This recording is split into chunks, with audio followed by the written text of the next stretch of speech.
The wedding dress hung like a ghost in Clara Vale's bedroom, white silk mocking her with promises no one intended to keep. Outside, her father's voice boomed through the grand house, sealing a deal that would bury his crimes beneath a forced vow and a poor man's silence. In 3 hours, Clara would marry a stranger everyone pitied, a leather worker named Elias Redstone who lived in a cabin smaller than her closet. She didn't know yet that her father had stolen from half the county, that Elias held the proof, or that this marriage was the price of conspiracy. All she knew was terror. She was being sold, and no one was coming to save her. Before we begin, if you're watching from anywhere in the world, drop your city in the comments below. I want to see how far this story travels, and if you stay until the end, you'll witness something powerful, a love that was never supposed to exist. Hit that like button and let's start this journey together. The June sun beat down mercilessly on Dry Creek, Montana territory, turning the dusty main street into a shimmering ribbon of heat and desperation. It was 1884, and the town clung to the edge of civilization like a stubborn weed, all raw timber storefronts and false promises of prosperity. On the hill overlooking this collection of struggling hopes stood the Vale Mansion. 3 stories of imported brick and Eastern ambition, a monument to one man's determination to own everything the horizon touched. Inside that monument, Clara Elizabeth Vale stood before a full-length mirror and felt her entire world collapsing inward. "Hold still," her mother said sharply, yanking the corset laces tighter. "You're getting married in 2 hours, not attending a funeral." Clara bit back the response that it felt exactly like a funeral, her own. The wedding dress was exquisite, she had to admit that much.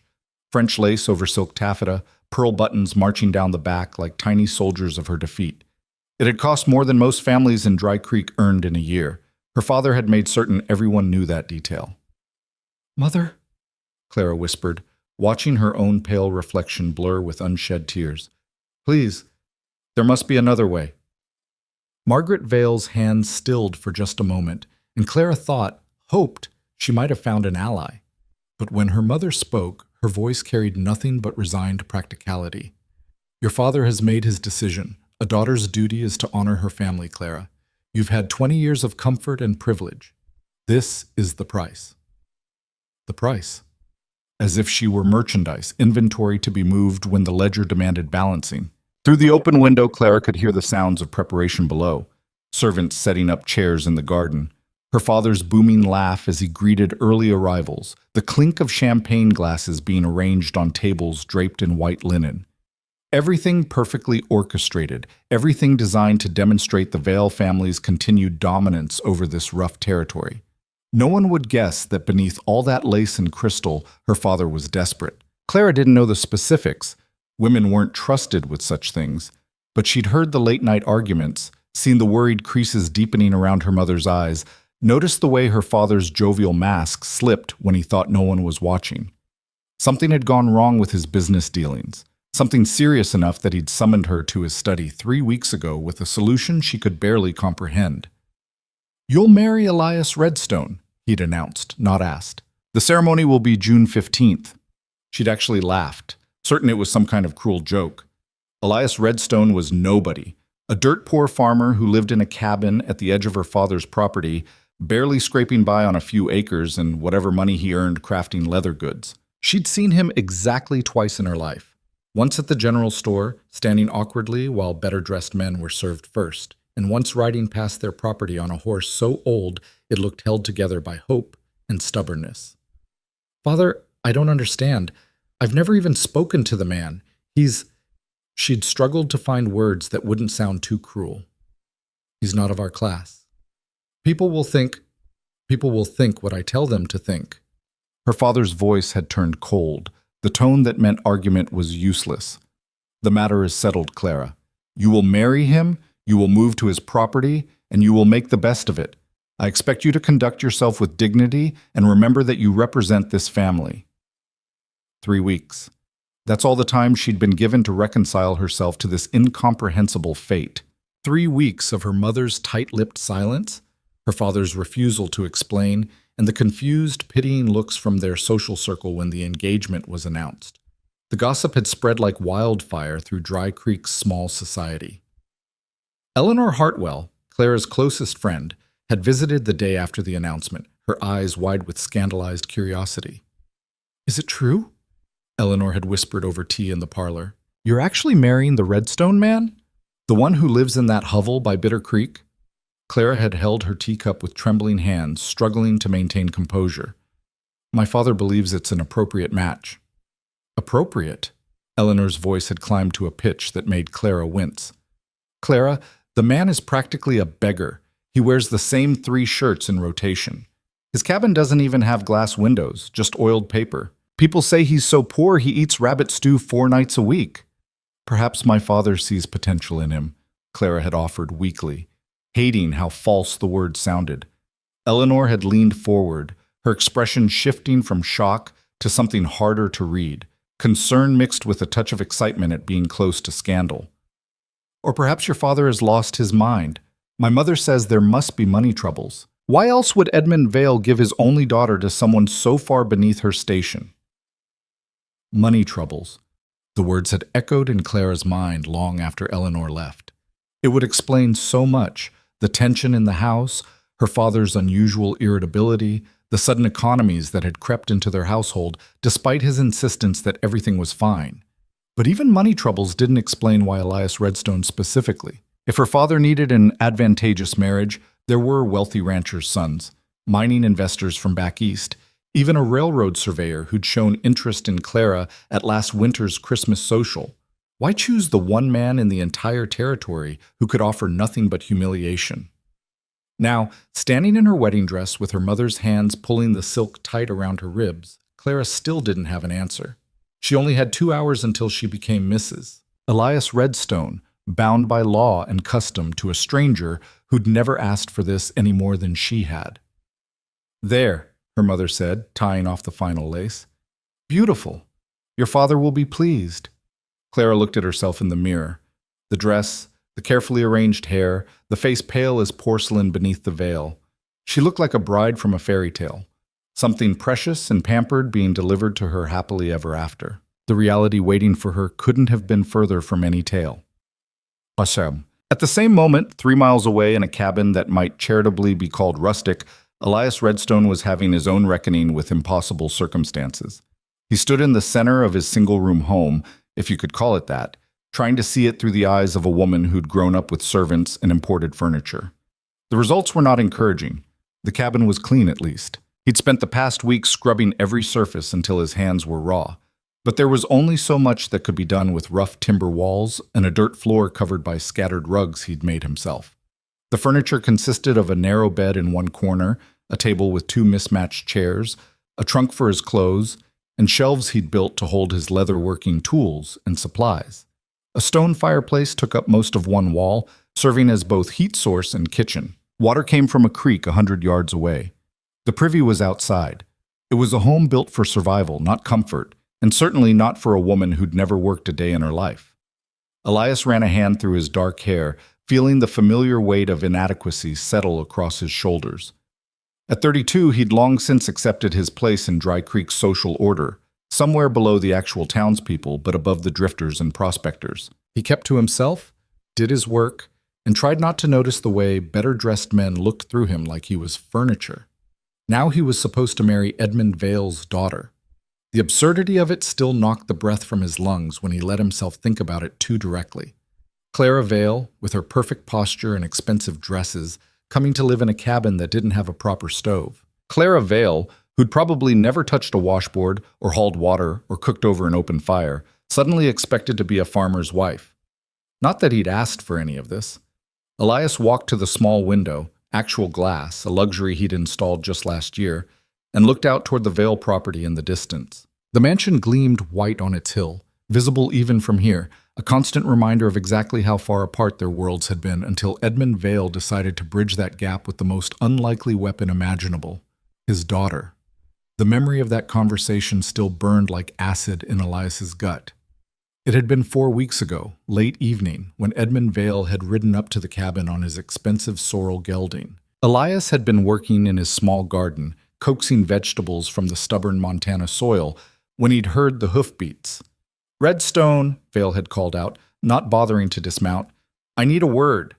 Elias had straightened, wiping dirt from his hands, every instinct screaming caution. Men like Edmund Vale didn't pay social calls to men like Elias Redstone. "Mr. Vale, what can I do for you?" "You can listen." Vale had dismounted then, moving closer with the casual confidence of a man accustomed to owning everything around him, including the people. "I have a proposition for you. A business arrangement, you might say." Business arrangement. The words had sounded reasonable, even promising, until Vale had explained exactly what he meant. "My daughter Clara needs a husband," he'd said bluntly. "You need money and land. I'm prepared to deed you these 40 acres outright, plus provide $1,000 in cash in exchange for your marriage to her." Elias had actually stepped back, certain he'd misheard. "I'm sorry, what?" "You heard me correctly." Vale's expression had been unreadable in the fading light. "I need Clara married and settled quickly. You're unmarried, reasonably young, and you have enough skill with leathercraft to support a household. Most importantly, you're in no position to refuse a generous offer." The insult had been delivered so casually that it took Elias a moment to feel the sting. You're in no position to refuse. Because he was poor, because he was nobody, because Edmund Vale correctly assessed that $1,000 and 40 acres was more than Elias could hope to accumulate in 10 years of hard work. "Why?" Elias had managed. "Why me specifically?" Vale had looked at him with something that might have been amusement or contempt. With men like Vale, they often looked the same. "Because you're convenient, because you'll be grateful, and because I suspect you're smart enough not to ask too many questions about why a man of my position would make such an arrangement." That's when Elias had understood that something else was happening here, something beneath the surface that Vale wasn't saying. And against every instinct of self-preservation he possessed, Elias had asked the question anyway. "What aren't you telling me?" Vale's expression had hardened. "That's precisely the kind of question I'm paying you not to ask. Do we have an agreement or not?" Elias should have said no, should have shown some dignity, some self-respect, told Edmund Vale to take his daughter and his dirty money and get off his property. But he'd looked at his cabin, his struggling garden, the 40 acres that would never truly be his, while he was still paying off the bank loan that had barely covered the initial purchase. He'd thought about winters that left him burning furniture for heat, about the constant calculation of whether he could afford coffee or sugar or sometimes both. And he'd thought about the way Edmund Vale had phrased it, smart enough not to ask too many questions, which meant there were questions worth asking, secrets worth knowing, and Edmund Vale was desperate enough to buy a husband for his daughter to keep those secrets buried. "I want the deed and the money up front," Elias had said quietly. "Before the ceremony." Vale had smiled then, a predator's expression of satisfaction. "Smart man, you'll have them the morning of the wedding." "And Redstone? Clara knows nothing about the financial arrangement. I expect you to keep it that way." "Does she know about the marriage?" "She will be informed in the morning." Vale had remounted his horse, looking down at Elias from that elevated position men like him always managed to find. "The wedding is set for June 15th at 2 o'clock. I suggest you make yourself presentable." Then he'd ridden off, leaving Elias standing in his garden with the growing realization that he'd just agreed to something that would change his life in ways he couldn't begin to predict. The next 3 weeks had been surreal. The deed had arrived as promised, along with a banknote for $1,000. More money than Elias had ever held at once. He'd paid off his loan immediately, feeling simultaneously liberated and trapped. The land was his now, truly his, but the price was about to walk through his door in a white dress. He'd tried, in his awkward way, to prepare. He'd bought real dishes to replace the mismatched tin plates. He'd built a privacy screen to section off a corner of the cabin. He'd purchased fabric for curtains and made a fumbling attempt to sew them himself, the stitching crooked but functional. He'd even bought a new shirt for the wedding, dark wool that made him look almost respectable if you didn't look too closely. But no amount of preparation could bridge the chasm between Clara Vale's world and his own. Now checking his pocket watch, another recent purchase, bought with money that felt increasingly like blood money, Elias saw he had 90 minutes before he needed to head to the Vale mansion for a ceremony that would bind him to a woman who would almost certainly hate him. He looked around the cabin one more time, trying to imagine it through her eyes. Would she cry? Probably. Would she blame him for her reduced circumstances? Almost certainly. Would she eventually understand that he was as much a prisoner of this arrangement as she was? That seemed less likely. Elias had spent very little time around women of Clara's class, but he'd observed enough to know they were taught from birth to value appearance, propriety, and social position above almost everything else. By those measures, he offered her nothing.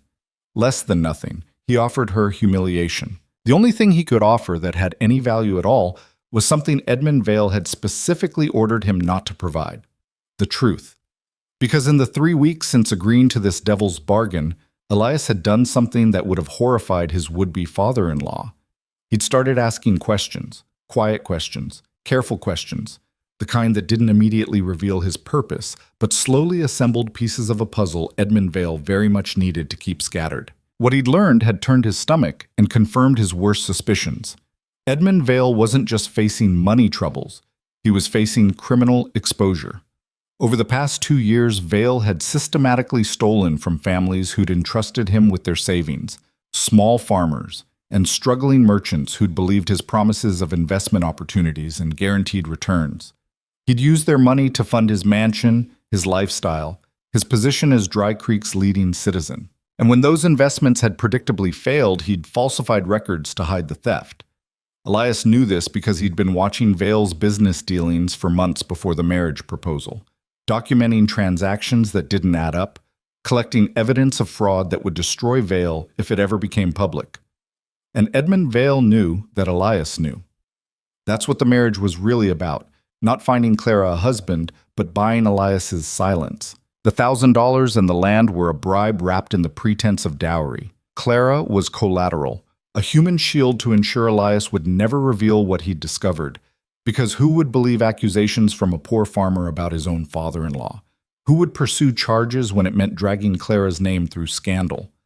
Vale had calculated perfectly: give Elias enough to make his life better, tie him to the family through marriage, and count on gratitude, greed, or at minimum social pressure to keep him quiet forever. What Vale hadn't calculated was that Elias Redstone, despite being poor and uneducated by the standards of men like Edmund Vale, had a conscience that couldn't be bought. Not that conscience made the next few hours any easier. Elias changed into his new shirt, checked his appearance in the small mirror he'd hung by the door. Brown eyes tired, face weathered from outdoor work, beard trimmed as neatly as he could manage, and wondered if Clara Vale would faint when she saw what passed for her new home. Then he saddled his horse, the old mare Rosie, who'd served him faithfully for 8 years and deserved better than a 3-mile ride in June heat, and headed toward a wedding that would make them both miserable. The ceremony was exactly as tortuous as Elias had feared and worse than Clara had imagined. She stood in her father's garden beneath an arch covered in roses, imported at great expense, her mother had made certain everyone knew, and repeated vows that felt like ash in her mouth. Elias stood beside her in what was clearly a new shirt that didn't quite fit, his expression carved from stone, his hand cold when he took hers for the ring exchange. The guests watched with barely concealed fascination, the scandal of the match adding spice to their afternoon. Elias could feel their judgment like heat from the sun. This presumptuous farmer, this nobody, somehow ascending far above his station through means they couldn't quite identify but certainly disapproved of. Clara felt their pity like small cuts, each sympathetic glance from the women she'd grown up with. Another reminder that she'd been demoted from the social world she'd once belonged to. Edmund Vale stood near the front, playing his role as magnanimous father to perfection, his smile broad and satisfied. Only Elias noticed the warning in his eyes when they met across the heads of the assembled guests. Remember our agreement? Keep your mouth shut and everyone benefits. The Reverend pronounced them husband and wife. Elias was expected to kiss his bride. He leaned forward stiffly, pressing his lips to Clara's in the briefest contact that could still qualify as a kiss. She felt like marble beneath his touch, beautiful, cold, lifeless. Applause rippled through the guests, polite but uncertain, as if no one was quite sure whether to celebrate or offer condolences.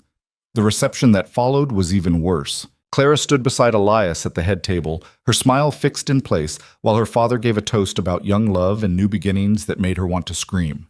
Guests approached to offer congratulations that sounded like questions. How lovely, my dear, though quite unexpected. Must be quite an adjustment. Your father always did have unconventional ideas about matches. Elias barely touched the expensive food, painfully aware that this single meal probably cost more than he spent on provisions in a month. He answered questions with monosyllables, acutely conscious that every word from his mouth reminded these people of exactly how unsuitable he was for Clara. Across the table, Clara's mother dabbed at her eyes with an embroidered handkerchief, the picture of maternal emotion. Clara knew better. Those were tears of embarrassment, not joy. Finally, mercifully, the ordeal began to wind down. The sun started its descent toward the mountains, and Edmund Vale announced that the newlyweds should be on their way to begin their life together. The euphemism was so transparent that several guests actually laughed. A wagon had been prepared, Clara's trousseau loaded into the back, trunks full of clothes and linens and personal items that would look absurd in Elias's cabin. Her mother hugged her tightly, whispering last-minute advice about wifely duty that made Clara's cheeks burn. Her father shook Elias's hand with that same predatory smile. "Take care of my daughter, Redstone. Remember what I told you. Clara's comfort and happiness are your responsibility now." "I remember everything you told me," Elias said evenly, and Edmund Vale's smile flickered just slightly before settling back into place. Then they were in the wagon, Clara in her wedding dress, Elias in his ill-fitting shirt, driving away from the mansion while guests waved and called out cheerful nonsense about marital bliss.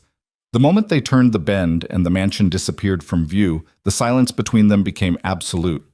Clara sat rigidly upright, hands folded in her lap, staring straight ahead at the rutted road. Elias kept his attention on the horse, guiding her carefully around rocks and holes. Neither spoke for the entire 3 miles. When the cabin finally came into view, small and rough, and so obviously poor, it made Clara's throat constrict. Elias heard her sharp intake of breath. He waited for tears, accusations, the beginning of what would surely be years of resentment. Instead, she just sat there, frozen, staring at her new home with an expression he couldn't quite read. Elias pulled the wagon to a stop, set the brake, and climbed down.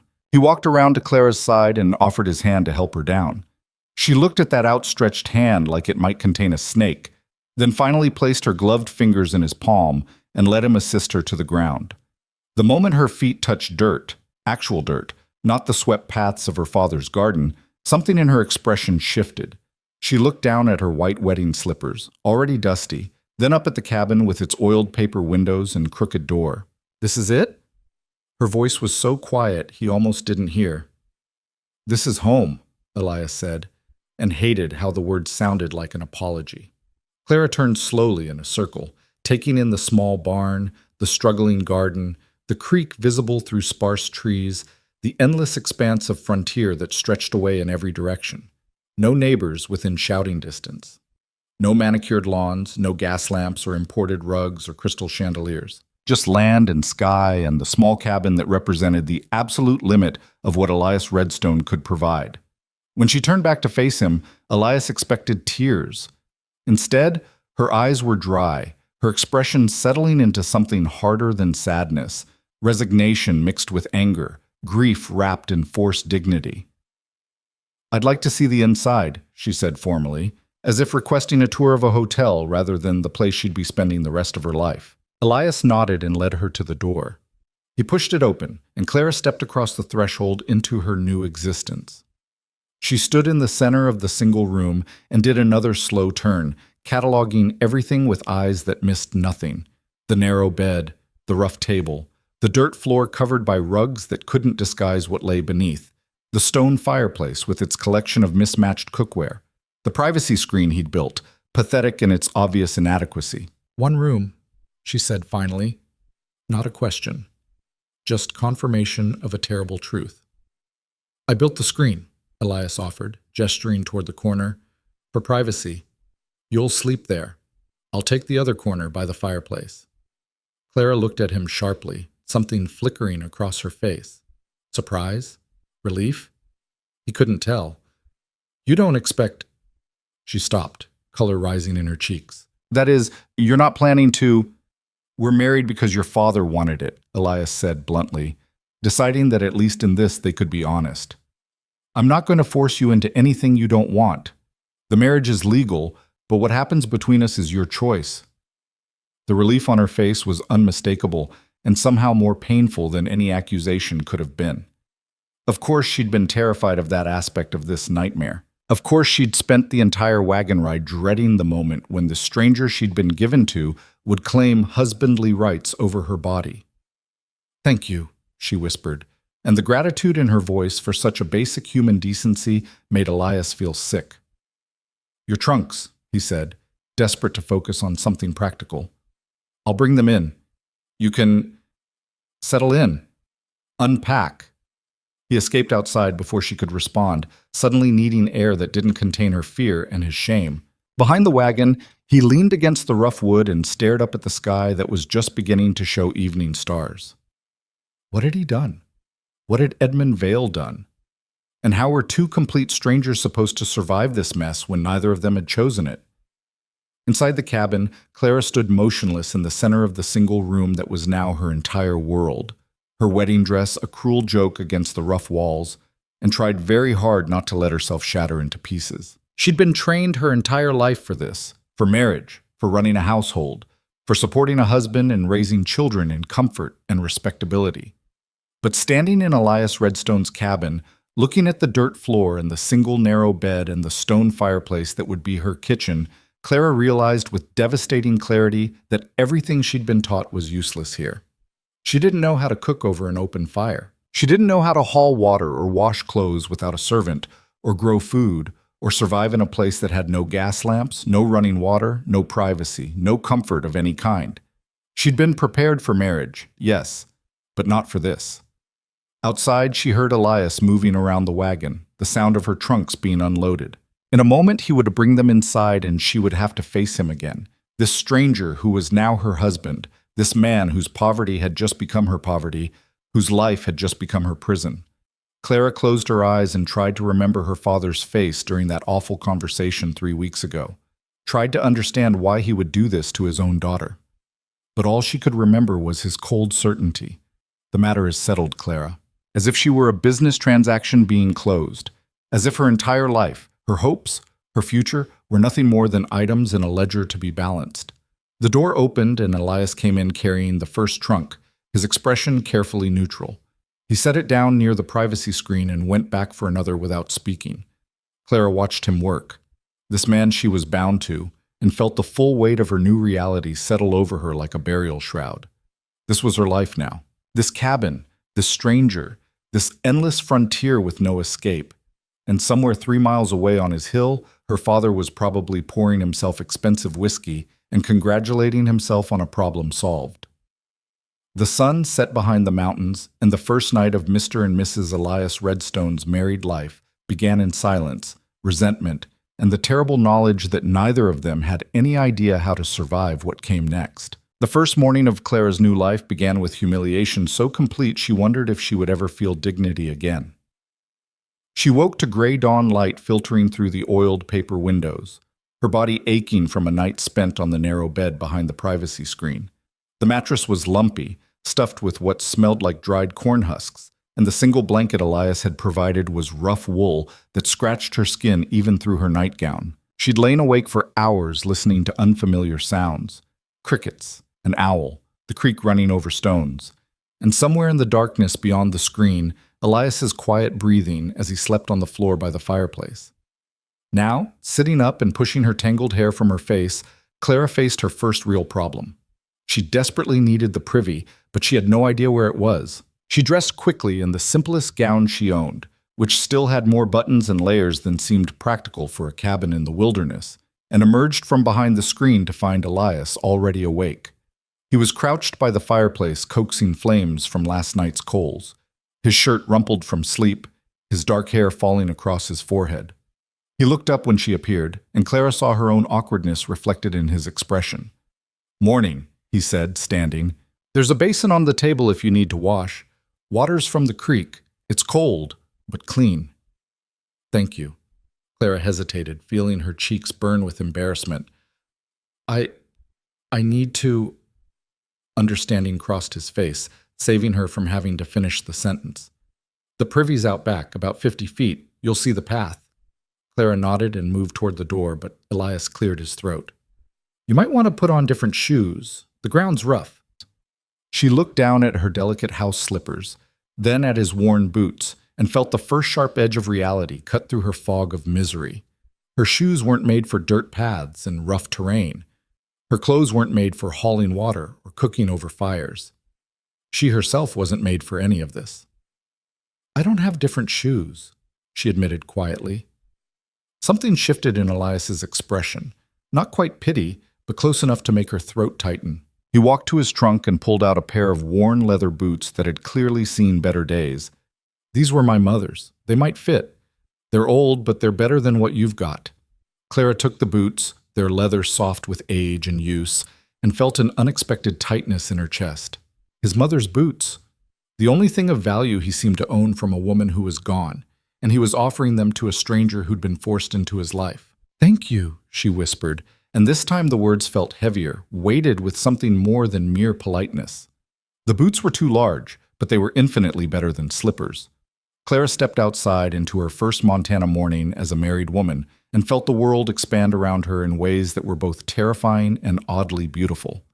The sky was enormous, streaked with pink and gold as the sun climbed toward the mountains. The air smelled of sage and pine and something wild she couldn't name, and the silence was so complete it made her ears ring. She found the privy, a small wooden structure that was mercifully clean but still shockingly primitive, and took care of necessity with burning cheeks. On the walk back to the cabin, she paused by the creek, watching water tumble over smooth stones, and tried to reconcile this endless landscape with the manicured gardens she'd left behind. When she returned to the cabin, Elias had coffee brewing over the fire and was slicing bread from a loaf that looked homemade. He glanced up as she entered. "You want coffee?" "Please." Clara sat at the table, watching him pour the dark liquid into 2 tin cups. When he handed her one, their fingers brushed briefly and she flinched, startled by the contact. Elias withdrew his hand quickly, his jaw tightening. "Sorry."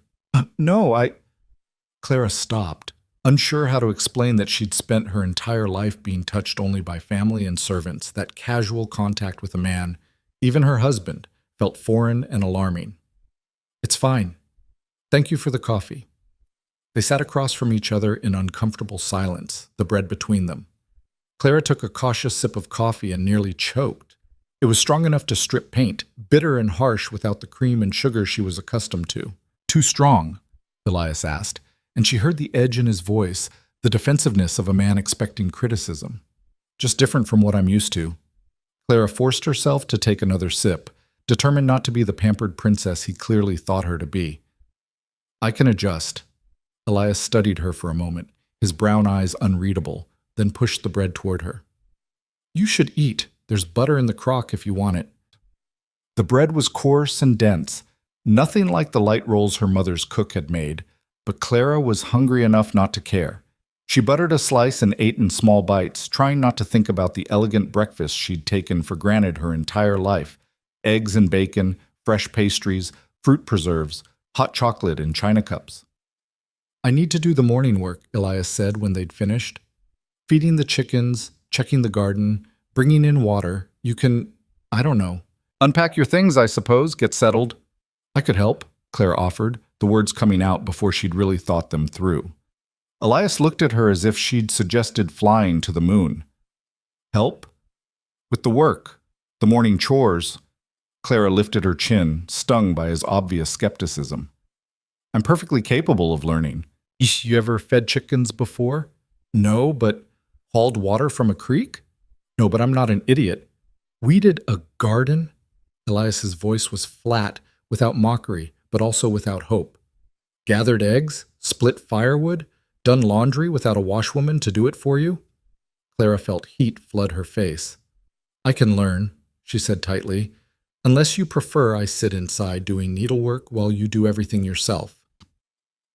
For the first time since she'd met him, something that might have been amusement flickered across Elias's face. "You know how to do needlework?" "Of course I know how to..." Clara stopped, seeing the trap. Needlework was useless here. Embroidery and piano playing and French conversation, all the accomplishments she'd been taught to value, meant nothing in a cabin with a dirt floor. "Fine," Elias said, standing. "You want to learn? You can learn. But don't expect me to go easy on you because you're Edmund Vale's daughter. Out here, the work doesn't care about your breeding." The words stung more than they should have, but Clara stood too, meeting his eyes with as much dignity as she could muster. "Then show me what needs doing." What followed was the most exhausting and humiliating morning of Clara's life. Elias led her to the chicken coop, a ramshackle structure behind the cabin, and handed her a bucket of feed. "Scatter it on the ground. They'll come running." Simple enough. Except when Clara tossed the feed, she threw it too hard and too far, and the chickens ignored it, clucking irritably while she stood there feeling foolish. Elias wordlessly took the bucket, demonstrated the proper wrist motion, and handed it back. The second attempt was better, though the birds still eyed her with suspicion. "Now the eggs," Elias said, opening the coop door. "Reach under them and check each nest box." Clara peered into the dim interior where half a dozen hens roosted on wooden boxes filled with straw. "Under them?" "They sit on the nests. You have to reach underneath." The first time Clara tried, the hen pecked her hand hard enough to draw blood. She yelped and jerked back, and Elias had to grab her arm to keep her from stumbling into the coop wall. "They don't mean harm," he said, releasing her quickly. "They're just protective. You have to be confident. Quick and gentle at the same time." Clara wrapped her bleeding hand in her skirt and tried again, and this time managed to retrieve 2 brown eggs without getting pecked. Small victories. The garden was worse. Elias showed her which plants were vegetables and which were weeds, but to Clara's untrained eye, they all looked identical. She pulled up what turned out to be a bean plant, and Elias's sharp intake of breath told her she'd made a mistake before he even spoke. "That was food," he said quietly. "I'm sorry, I didn't—" "It's fine, just watch what I do first, all right?" So Clara watched, memorizing the difference between bean leaves and weed leaves, between tomato plants and the invasive grass trying to choke them out. Her hands, unused to rough work, developed blisters within the first hour. Her back ached from bending. Sweat dripped into her eyes despite the early hour, and her elaborate hairstyle fell apart completely, leaving her looking like she'd been dragged through a hedge backward. When they finally moved to hauling water from the creek, Clara thought she might actually cry from exhaustion and frustration. The wooden buckets were heavier than they looked when full, and she couldn't manage more than a few steps before her arms trembled so badly she had to set them down. Elias made the trip look effortless, carrying 2 buckets at once with barely a pause, his shoulders broad beneath his worn shirt. "How much water do you need?" Clara asked, gasping from her third trip. "For drinking, cooking, washing, and the animals? 20 buckets a day, minimum." 20 buckets. Clara looked at her shaking arms, her blistered hands, and felt despair wash over her. She couldn't do this. She wasn't strong enough, skilled enough, capable enough for any of this. "I'll handle the water," Elias said, and his tone was gentle enough to make Clara's throat tighten with humiliation. "You can focus on other things." "What other things?" Clara's voice came out sharper than she intended. "What can I possibly do that would be useful here?" Elias was quiet for a moment, and when Clara looked up at him, his expression was thoughtful rather than contemptuous. "Can you read?" The question surprised her. "Of course I can read." "Well, that's more than most folks around here can say." He nodded toward the cabin. "I've got ledgers that need keeping for the leather business. Customers, orders, payments. I'm not good with writing things down neat. If you could do that, it would help." It was a kindness, Clara realized. A task that would make her feel useful without requiring physical strength she didn't possess. She should have been grateful, but instead she felt patronized, reduced to being ornamental even in this rough place. "I'll do the ledgers," she said stiffly, "and I'll keep trying with the other work until I get better at it." "Suit yourself." Elias picked up both buckets and headed back toward the creek, leaving Clara standing in the Montana sun, feeling like a failure in every possible way.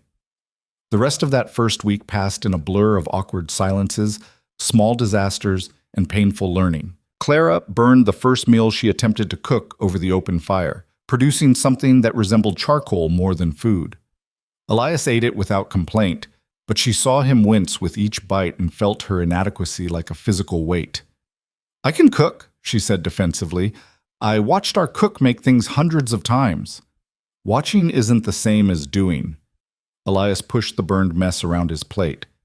"And cooking over a fire is different from cooking on a stove. You'll figure it out. But would she?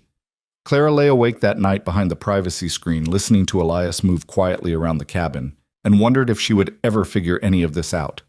Every single task that made up daily life here was a mystery to her, and every attempt left her feeling more useless than the last.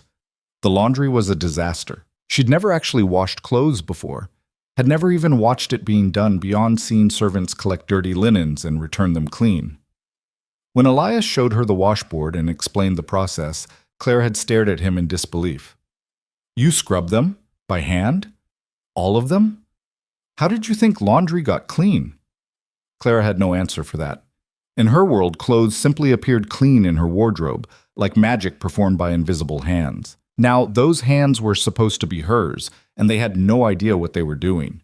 She scrubbed until her knuckles bled, got the proportions of soap wrong and created too many suds, hung everything so carelessly that half of it fell in the dirt and had to be washed again. By the end of it, Clara was in tears, actual tears running down her face, and Elias found her sitting on the ground by the wash basin, defeated. I can't do this, she whispered. I can't do any of this. Elias crouched beside her, careful to maintain distance, his expression conflicted. You've been here 5 days.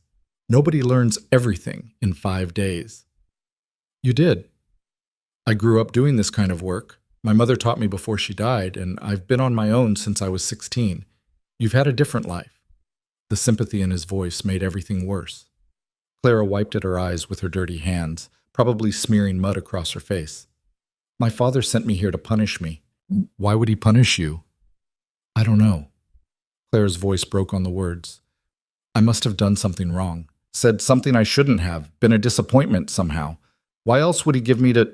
She stopped, realizing too late how cruel the words sounded. To someone like me, Elias finished quietly. A poor farmer who can't offer you anything close to what you had. I didn't mean...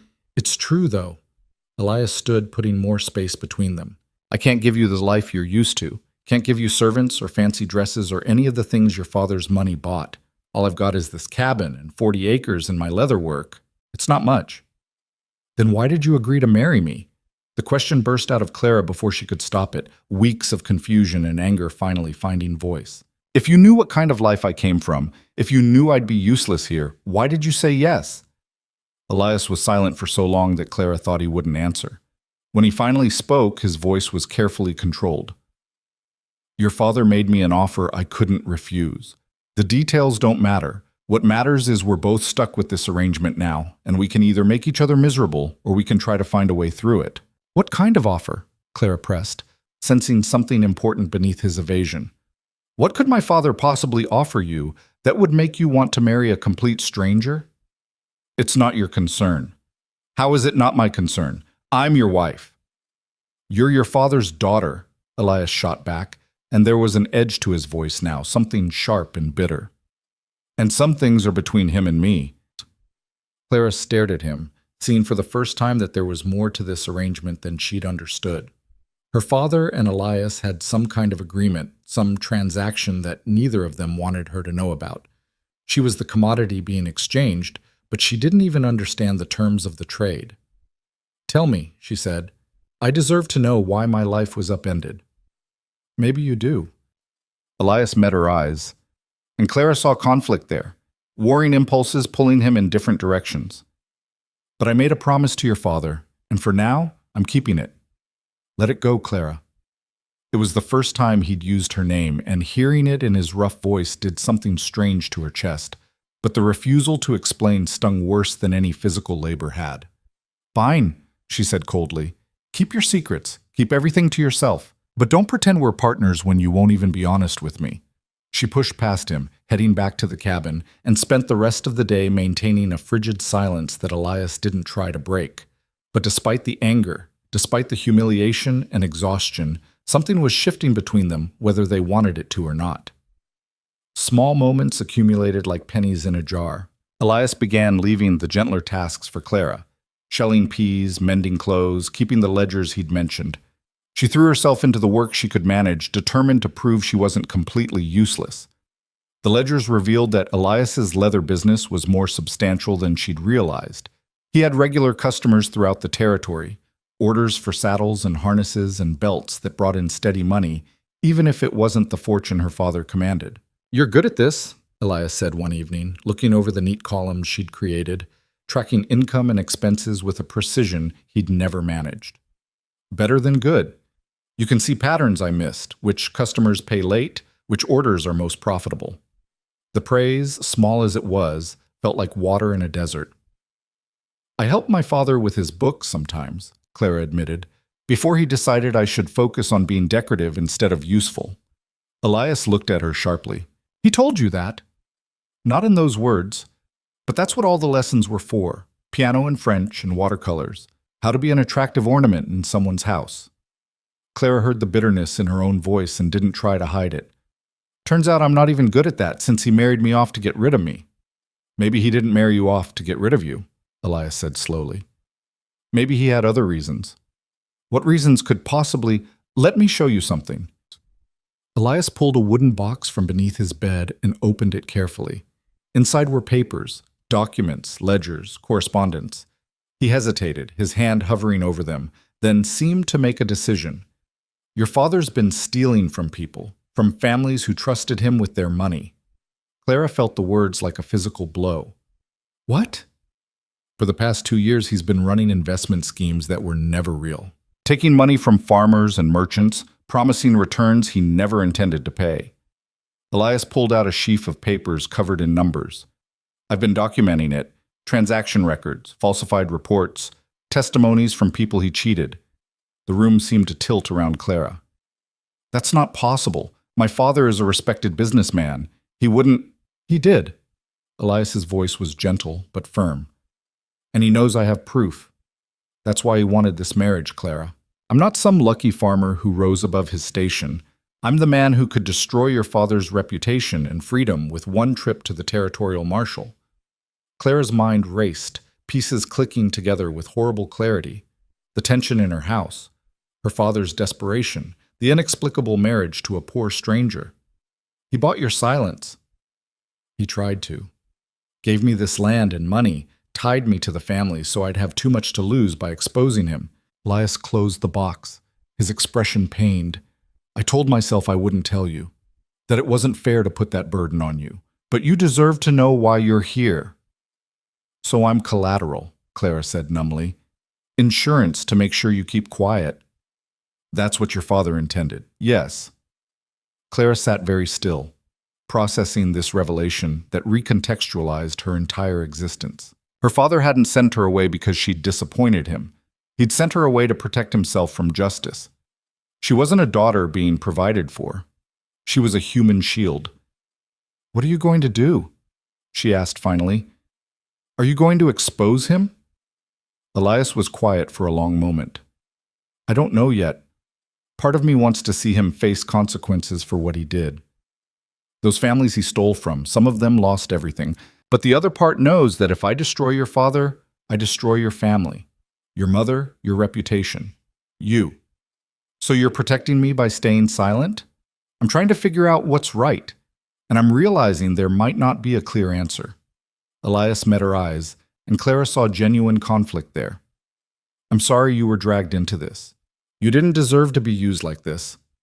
Clara laughed, but it sounded broken even to her own ears. "Neither did you. We're both just pieces in my father's game. Maybe we don't have to be." "What do you mean?" Elias leaned forward, his expression intense. "Your father thinks he controls this situation, thinks he bought my silence and secured his position. But what if we made our own choices? What if instead of being his pawns, we decided what happens next?" "Like what? Running away?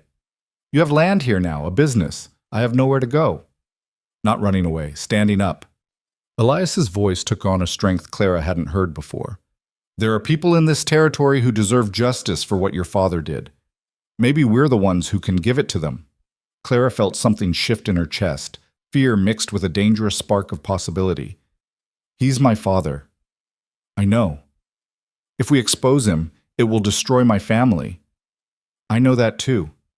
Clara looked at this man she'd been forced to marry, this stranger who'd just handed her the power to understand her own situation, and felt the first stirring of something that might eventually become respect. He hadn't lied to her, hadn't kept her in the dark to protect his own interests. He'd given her the truth even though it complicated everything. "I need time," she said finally, "to think about this, to understand what it means." "Take all the time you need." Elias returned the box to its hiding place under the bed. "But Clara, whatever you decide, I want you to know this isn't your fault. Your father's crimes aren't your burden to carry." The kindness in his voice was almost more than she could bear. Clara nodded, not trusting herself to speak, and retreated behind the privacy screen before the tears could come. She lay in the darkness, listening to the sounds of the Montana night, and felt her entire world reassemble itself into a new configuration. She wasn't here because she'd failed. She was here because her father had failed, morally, legally, fundamentally. And the man she'd been given to in payment was apparently more honorable than the father who'd raised her. The irony was so sharp it could cut. The next morning, Clara woke with a new sense of purpose. If she was going to be trapped in this life, she might as well master it. She attacked the day's work with grim determination, accepting Elias's patient corrections without complaint, pushing through exhaustion and frustration until she could haul a full bucket of water from the creek without stopping halfway. It wasn't much, but it was progress. And slowly, almost imperceptibly, the dynamic between them began to change. Elias started explaining things instead of just demonstrating them. Why the garden needed watering at dawn rather than midday, how to tell when bread dough had risen enough, the best way to arrange firewood for different types of cooking. Clara listened and learned and sometimes even asked questions that made him pause and think. "Why do you plant the beans next to the corn?" she asked one morning, watching him work in the garden. "The corn gives the beans something to climb, and the beans put nutrients back in the soil that the corn takes out. They help each other." Clara considered this, struck by the elegance of it. "Does that work with people too? Helping each other?" Elias looked up at her, something unreadable crossing his face. "I suppose it could, if both people are willing." "Are you willing?" The question came out more vulnerable than Clara intended. "I'm here, aren't I? Showing you how to survive this life instead of leaving you to figure it out alone." Elias stood, brushing dirt from his hands. "Whether we chose this or not, we're in it together now. Might as well make the best of it." It wasn't a declaration of partnership exactly, but it was something, an acknowledgement that they were on the same side even if they hadn't chosen their positions. That afternoon, Clara successfully cooked her first edible meal over the open fire. Rabbit stew with vegetables from the garden, the meat Elias had trapped and cleaned while she'd forced herself not to look too closely at the process. When he took his first bite and nodded approval, Clara felt a surge of pride completely disproportionate to the accomplishment. "It's good," Elias said. "Really good." "Don't sound so surprised." A smile tugged in the corner of his mouth, the first genuine smile she'd seen from him. "Can't help it. 2 weeks ago you burned water." "I did not burn water." "You somehow managed to burn soup so badly I had to bury the pot." Clara felt her own lips twitch despite herself. "That was a learning experience. For both of us. I learned that cooking instructions need to be very, very specific." And just like that, with Elias's rare smile and Clara's reluctant laughter, something cracked open between them. Not intimacy, not yet, but the first fragile foundation of something that might eventually become friendship. As June surrendered to July and the Montana summer blazed hot and bright over the frontier, two strangers forced into marriage began the slow, painful, surprisingly hopeful work of learning to live together despite everything that should have kept them apart. The friendship that grew between them through July and into August was a cautious thing, built on shared labor and the slow erosion of mutual distrust. Clara learned to read the signs of Elias's mood in the set of his shoulders, the way he went quiet when something troubled him. Elias discovered that beneath Clara's refined exterior lived a stubbornness that matched his own, a refusal to be defeated that he grudgingly respected. They worked the garden together in the early mornings before the heat became unbearable, Clara's hands growing calloused and strong as she learned to coax life from the harsh soil. Elias taught her which weeds could be eaten and which were poison, how to tell when tomatoes were ripe, the satisfaction of pulling carrots from earth that had seemed determined to yield nothing. Sometimes they talked while they worked, small conversations about practical things that gradually expanded to include fragments of their pasts. "My mother died when I was 16, Elias said one morning, his hands busy tying bean vines to their supports. Fever took her in 3 days. After that, it was just me and my father, and he wasn't much for talking. Clara pulled weeds with careful attention to the leaves, no longer making the mistakes that had cost them food in those first terrible days. "Where's your father now?" "Dead 5 years. Kicked by a horse he was trying to break. Died before the doctor could get there." Elias's voice was matter-of-fact, but Clara heard the old grief beneath it. "He left me the land and not much else. Been working it alone since then. That's a long time to be alone." "Got used to it." Elias glanced at her, something unreadable in his expression. "Didn't expect to have company, that's for certain." Clara sat back on her heels, wiping sweat from her forehead with the back of her hand. 6 weeks ago, such a gesture would have horrified her. Ladies didn't sweat, and they certainly didn't acknowledge it. Now she barely noticed. "Did you ever want to marry? Before all this?" The question hung in the air between them, more personal than anything they'd discussed before. Elias was quiet for a moment, his hand stilling on the bean vines. "Thought about it sometimes," he admitted. "But I didn't have much to offer a woman. Most of the girls around here wanted someone with better prospects. Can't blame them for that." "So you were lonely?" "I was alone. There's a difference." Elias met her eyes. "What about you? Your father must have had other men in mind before he decided on me." Clara felt heat rise in her cheeks that had nothing to do with the sun. "There was someone. Thomas Pritchard, a banker's son from back east. We were understanding each other, I suppose you'd say. Nothing formal, but everyone assumed we'd make a match eventually." "What happened?" "My father happened. He told Thomas's family I wasn't available anymore, and that was the end of it." Clara pulled at a stubborn weed with more force than necessary. "Thomas didn't even write to ask why. Just accepted my father's word and moved on. I suppose I wasn't as important to him as I'd thought. Or he didn't know how to fight for you against a man like Edmund Vale." The generosity in Elias's interpretation surprised her. Clara looked at him, this man who'd been forced into marriage the same way she had, and felt something shift in her chest. "Do you resent me? For being the reason you're trapped in this arrangement?"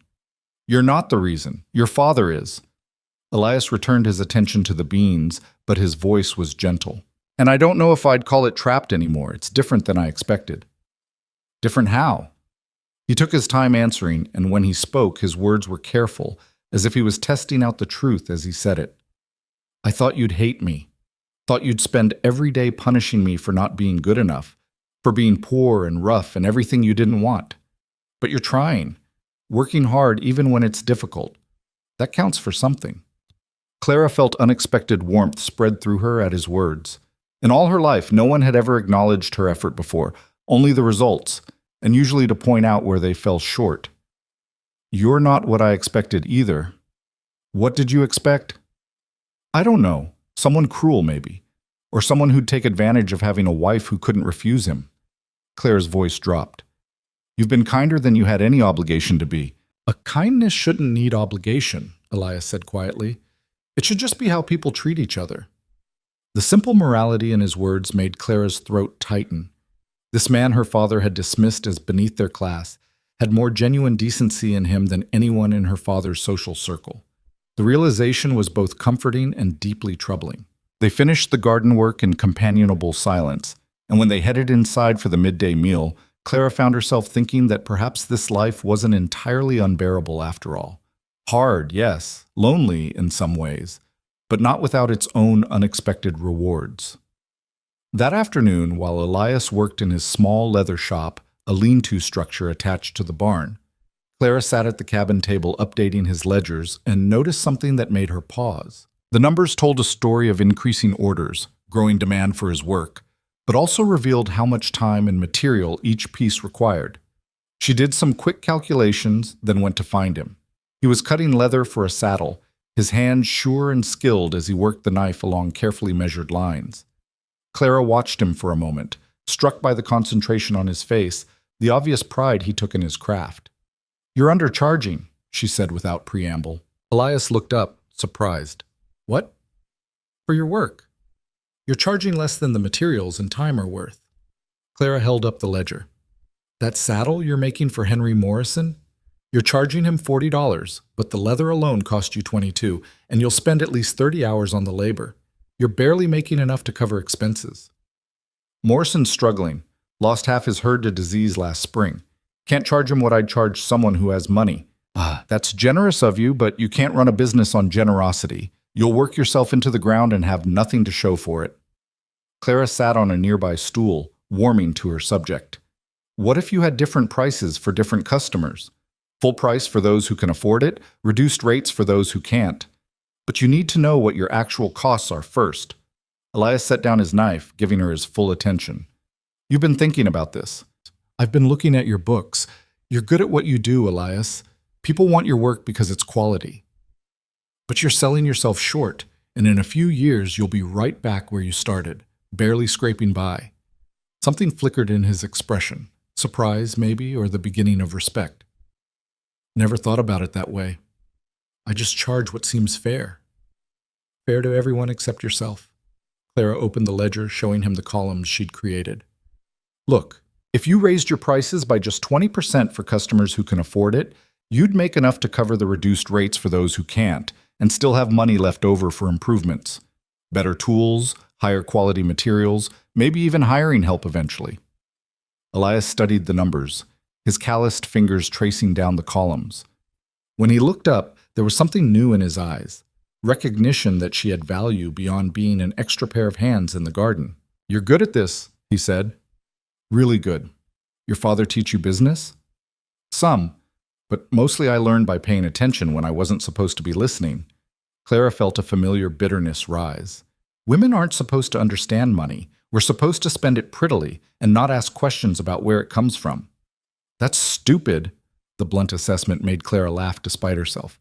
Yes, it is, but that's how things work in my father's world. This isn't your father's world anymore. Elias gestured around the simple workshop, the cabin visible through the open door. Out here, if you can do something useful, it doesn't matter if you're supposed to or not. You can do this, manage the business side of things. Would you want to? The offer hung between them, weighted with implications Clara was only beginning to understand. This wasn't just about leatherwork and pricing. It was Elias asking her to be a real partner in building something together, trusting her with responsibility that mattered. Yes, she said, and felt the truth of it settle into her bones. I would. From that day forward, Clara took over the business management while Elias focused on the craft itself. She kept meticulous records, negotiated with suppliers, and began subtly raising prices in ways that customers accepted because she explained the value they were getting. Orders increased as word spread about the quality of Elias Redstone's work, and for the first time in months, they had money left over after covering expenses. But as their partnership strengthened and the business grew, the unspoken truth between them grew heavier.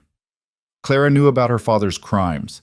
She knew Elias held evidence that could destroy Edmund Vale, and neither of them had decided what to do about it. The decision became urgent one late August afternoon when a rider appeared on the road to the cabin, a young man Clara recognized from Dry Creek named Samuel Harris. His family ran the general store, one of the businesses her father had invested with. Mrs. Redstone, Samuel said, dismounting and removing his hat. Sorry to trouble you. Is your husband here? I'm here. Elias emerged from the barn, his expression wary. What do you need, Samuel? It's my father. He's... The young man's voice cracked. He tried to withdraw the money he'd invested with Mr. Vale. For my sister's wedding, you understand. But Mr. Vale says the investment's locked up for another year, can't be touched. My father's beside himself. We need that money. Clara felt ice form in her stomach. She looked at Elias and saw the same cold understanding in his eyes. This was it. One of the families her father had stolen from, facing real consequences, while Edmund Vale sat in his mansion pretending everything was legitimate. How much did your father invest? Elias asked quietly. $500. Everything we'd saved for the past 3 years. Samuel twisted his hat in his hands. I heard. People say you know about business, Mrs. Redstone. Is there anything we can do? Any way to get the money back? Clara opened her mouth, then closed it, looking helplessly at Elias. The truth burned in her throat. Your father was cheated, my father is a thief, and the proof is hidden in a box under our bed. But saying it would set events in motion that couldn't be stopped. Let me look into it, Elias said finally. Can't make any promises, but I'll see what I can find out. After Samuel left, Clara and Elias stood in the yard in heavy silence. The sun was lowering toward the mountains, painting everything in shades of gold and amber that should have been beautiful, but instead felt ominous. We can't keep quiet anymore, Clara said, her voice barely above a whisper. Can we? Those are real people suffering while your father lives in luxury built on their stolen money. Elias's jaw was tight. Samuel's father worked for years to save that $500. It was supposed to give his daughter a good start in marriage.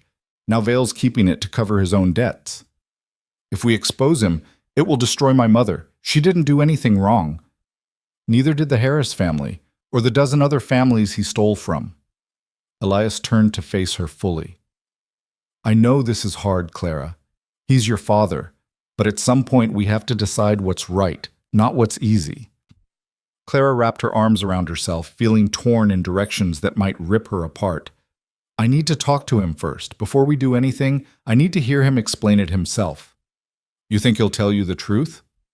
I don't know, but I have to try. He's still my father, even if he's done terrible things. Elias studied her face, and Clara saw the moment he made his decision. All right, we'll go together tomorrow. But Clara, if he threatens you, if he tries to use you to keep me quiet, I'm done protecting him. Agreed? Agreed. That night, neither of them slept well. Clara lay behind the privacy screen listening to Elias moving restlessly on his bedroll and felt the weight of tomorrow pressing down on her chest. She was going to confront her father about crimes that could send him to prison, and she was going to do it standing beside the man he'd tried to buy with her body and freedom. The irony would have been funny if it weren't so devastating. They left for the Vale mansion at dawn, riding together on Elias's old mare because Clara still didn't know how to manage a horse alone. She sat behind him, her arms around his waist for balance, acutely aware of the warmth of his body, the steady rhythm of his breathing. In the months since their wedding, they'd maintained careful physical distance, but now circumstances forced proximity that made Clara's heart beat faster for reasons she didn't want to examine too closely.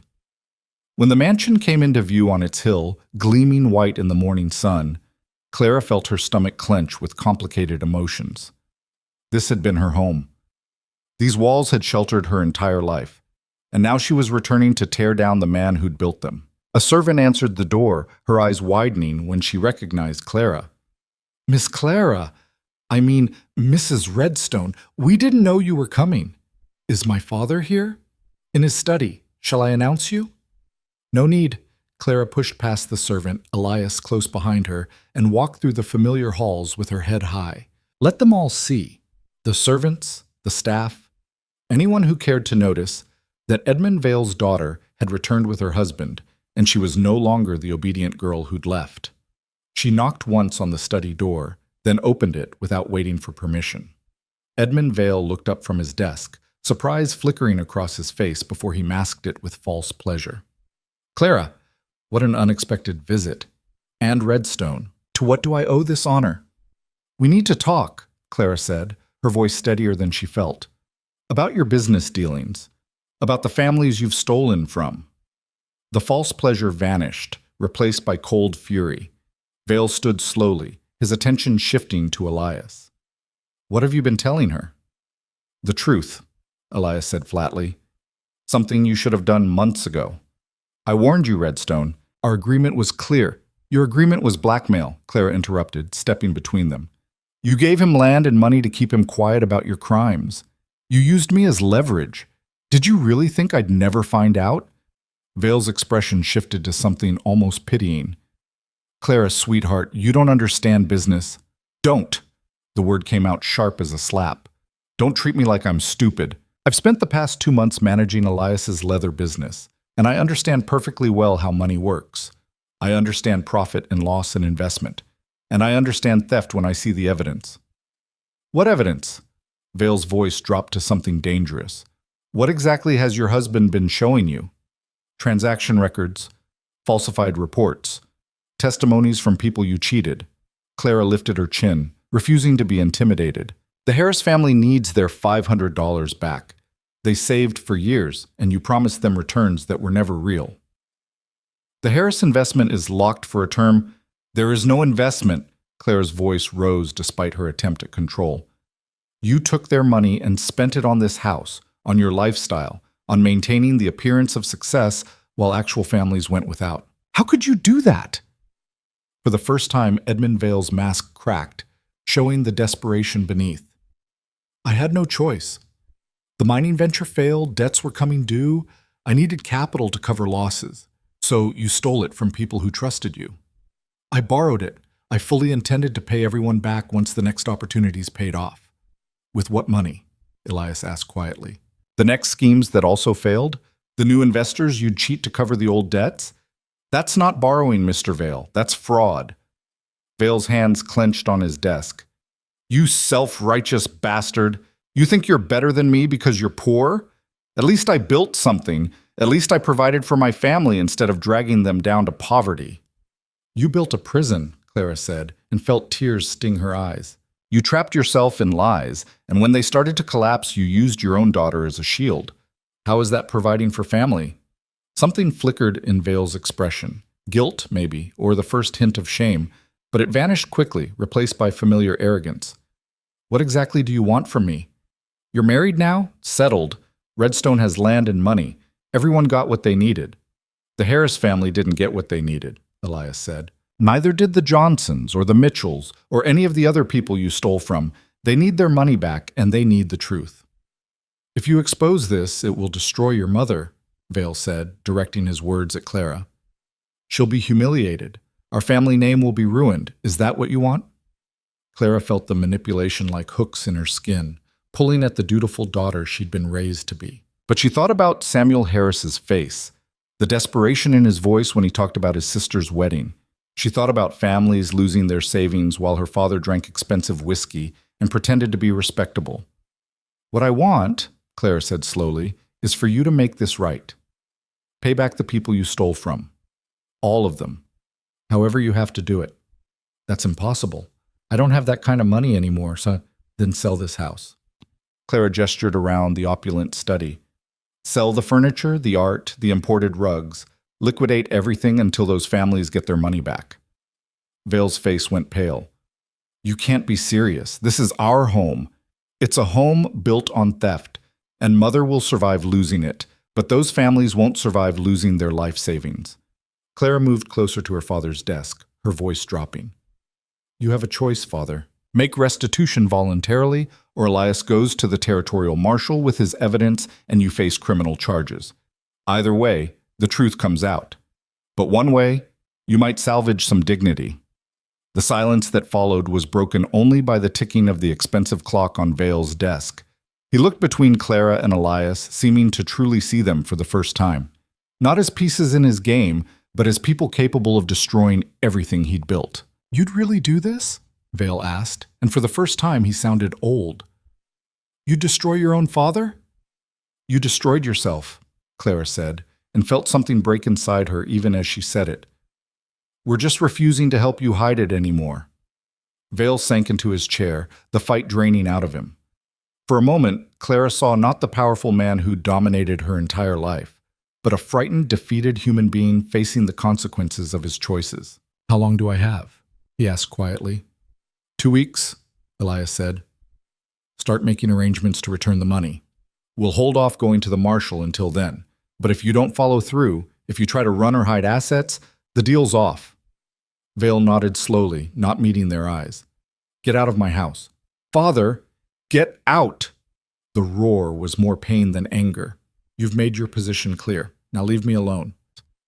Clara wanted to say something, anything that would bridge the chasm that had opened between them. But there were no words that could fix this, no comfort that would ease the betrayal on both sides. She turned and walked out of the study, Elias following close behind. They made it through the halls and out the front door before Clara's composure shattered. She stumbled down the steps, her breath coming in gasps, and might have fallen if Elias hadn't caught her arm. I just destroyed my father, she whispered. I just destroyed my whole family. You did the right thing, Elias said, his voice rough with emotion. The hard thing, but the right thing. Then why does it feel like I've lost everything? Elias pulled her closer, and for the first time since their wedding, Clara let herself lean against him, let herself be held while she fell apart. His arms were strong around her, his heartbeat steady beneath her ear, and she clung to him like a drowning woman to driftwood. "You haven't lost everything," he said quietly. "You still have a home. You still have work that matters. And you have me, for whatever that's worth." Clara pulled back just enough to see his face and found his brown eyes watching her with an intensity that made her breath catch. When had he stopped being a stranger? When had this forced arrangement started to feel like something she'd chosen? "It's worth more than you know," she whispered, and saw understanding dawn in his expression. They stood there in front of the mansion that no longer felt like home, holding each other while the morning sun climbed higher and the future rearranged itself around them.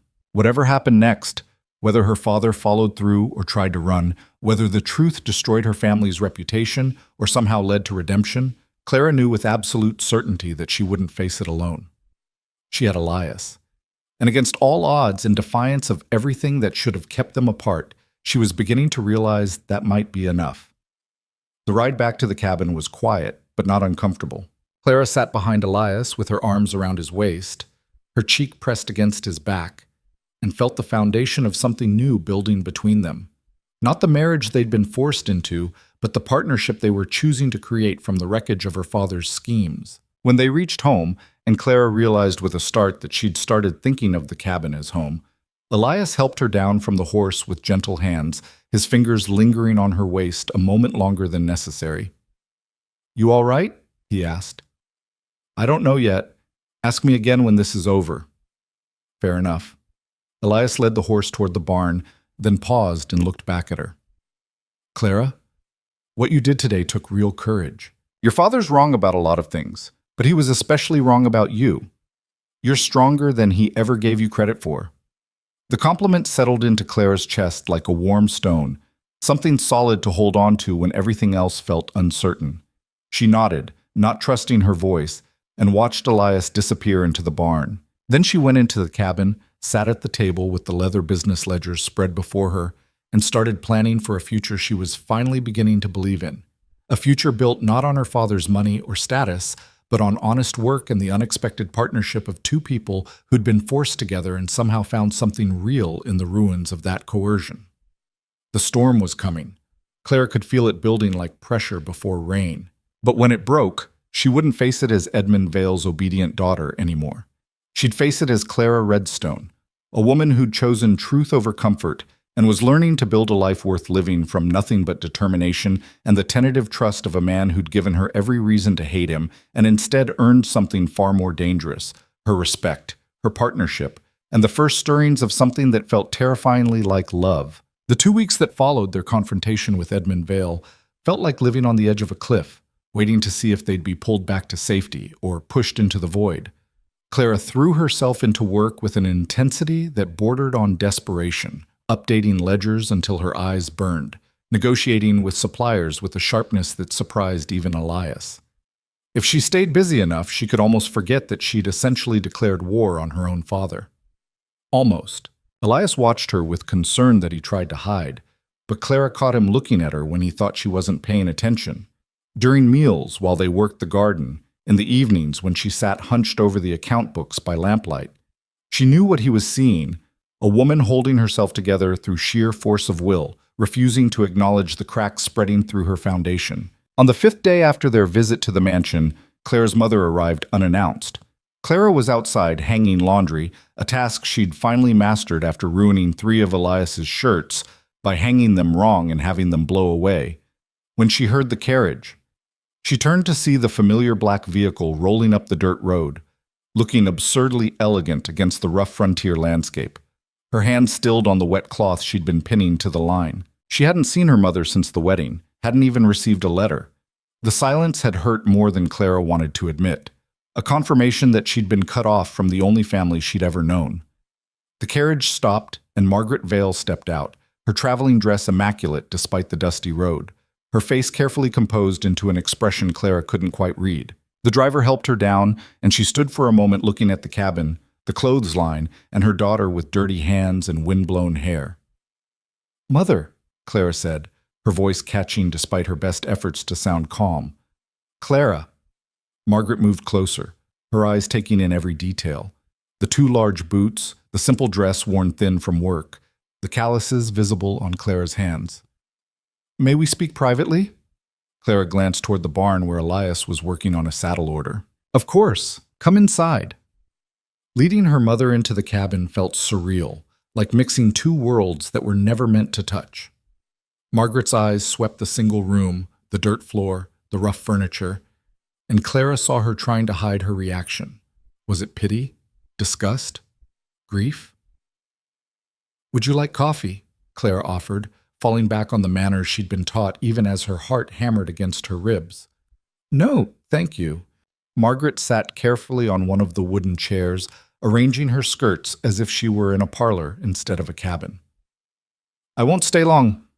I came to tell you that your father has begun liquidating assets." Clara felt relief and dread war in her chest. "He's actually doing it?" "He's had meetings with creditors, started arrangements to sell the house." Margaret's voice was brittle, carefully controlled. "He's also been drinking heavily and raging about ungrateful daughters who betray their own blood." The words hit like a physical blow. Clara sank into the chair across from her mother, her legs suddenly unable to hold her weight. "I didn't want to betray anyone. I just couldn't let innocent people suffer." "I know what those people lost," Margaret interrupted, and there was steel in her voice that Clara had never heard before. "I know what your father did. I've known for months." Clara stared at her mother, shock rendering her momentarily speechless. "You knew?" "I'm not blind, Clara. I saw the late-night meetings, the desperate schemes, the way he avoided questions about certain investments." Margaret's hands twisted in her lap, the only sign of her agitation. "I told myself it was just temporary difficulties, that he would find a way through it. I didn't want to believe he would actually steal from people who trusted him." "But you didn't stop him." "No." The admission came out raw. "I was a coward. I valued my comfort and status more than I valued truth. When he told me he was arranging your marriage to Elias Redstone, I knew something was terribly wrong. But I told myself it was a business arrangement, a strategic alliance. I didn't ask the questions I should have asked." Clara felt tears burn behind her eyes. "Why are you telling me this now?" Margaret looked at her daughter with an expression that might have been respect or regret, or some painful combination of both. "Because you had the courage I lacked. You chose what was right over what was easy. You're stronger than I ever was, and I needed you to know that I'm proud of you, even if it costs us everything." The tears spilled over then, running hot down Clara's cheeks. "I destroyed our family. Your father destroyed our family the moment he chose theft over honesty." Margaret reached across the table and took Clara's calloused hands in her own soft ones. "You're just refusing to help him hide it. There's a difference." "Are you very angry with me?" "I should be. A proper mother would be furious that her daughter chose principle over loyalty to her father." Margaret's grip tightened. "But I'm too tired to be angry anymore. And truthfully, I'm relieved. This secret has been poisoning all of us. Maybe the truth will hurt, but at least it will be clean." They sat in silence for a moment, hands clasped across the rough table, and Clara felt something shift between them. Not quite reconciliation, but the beginning of honest communication they'd never really had before. "How are you managing?" Margaret asked finally, her eyes roaming the cabin again. "Truly?" Clara thought about lying, painting a picture that would ease her mother's concerns. But they were past the point of comfortable falsehoods. "It's hard. Everything I thought I knew about myself turned out to be wrong. I can't do any of the things I was raised to do, and all the skills I was taught are useless here. But I'm learning. Elias has been patient, teaching me how to survive this life. And I've found I'm good at managing the business side of his work, the numbers and negotiations and planning." Clara felt a tentative smile tug at her lips. "It turns out I have a head for commerce, even if father never wanted me to use it." Margaret studied her daughter's face, and something like wonder crossed her own. "You look different. Tired and worn, yes, but also alive in a way you never were at home."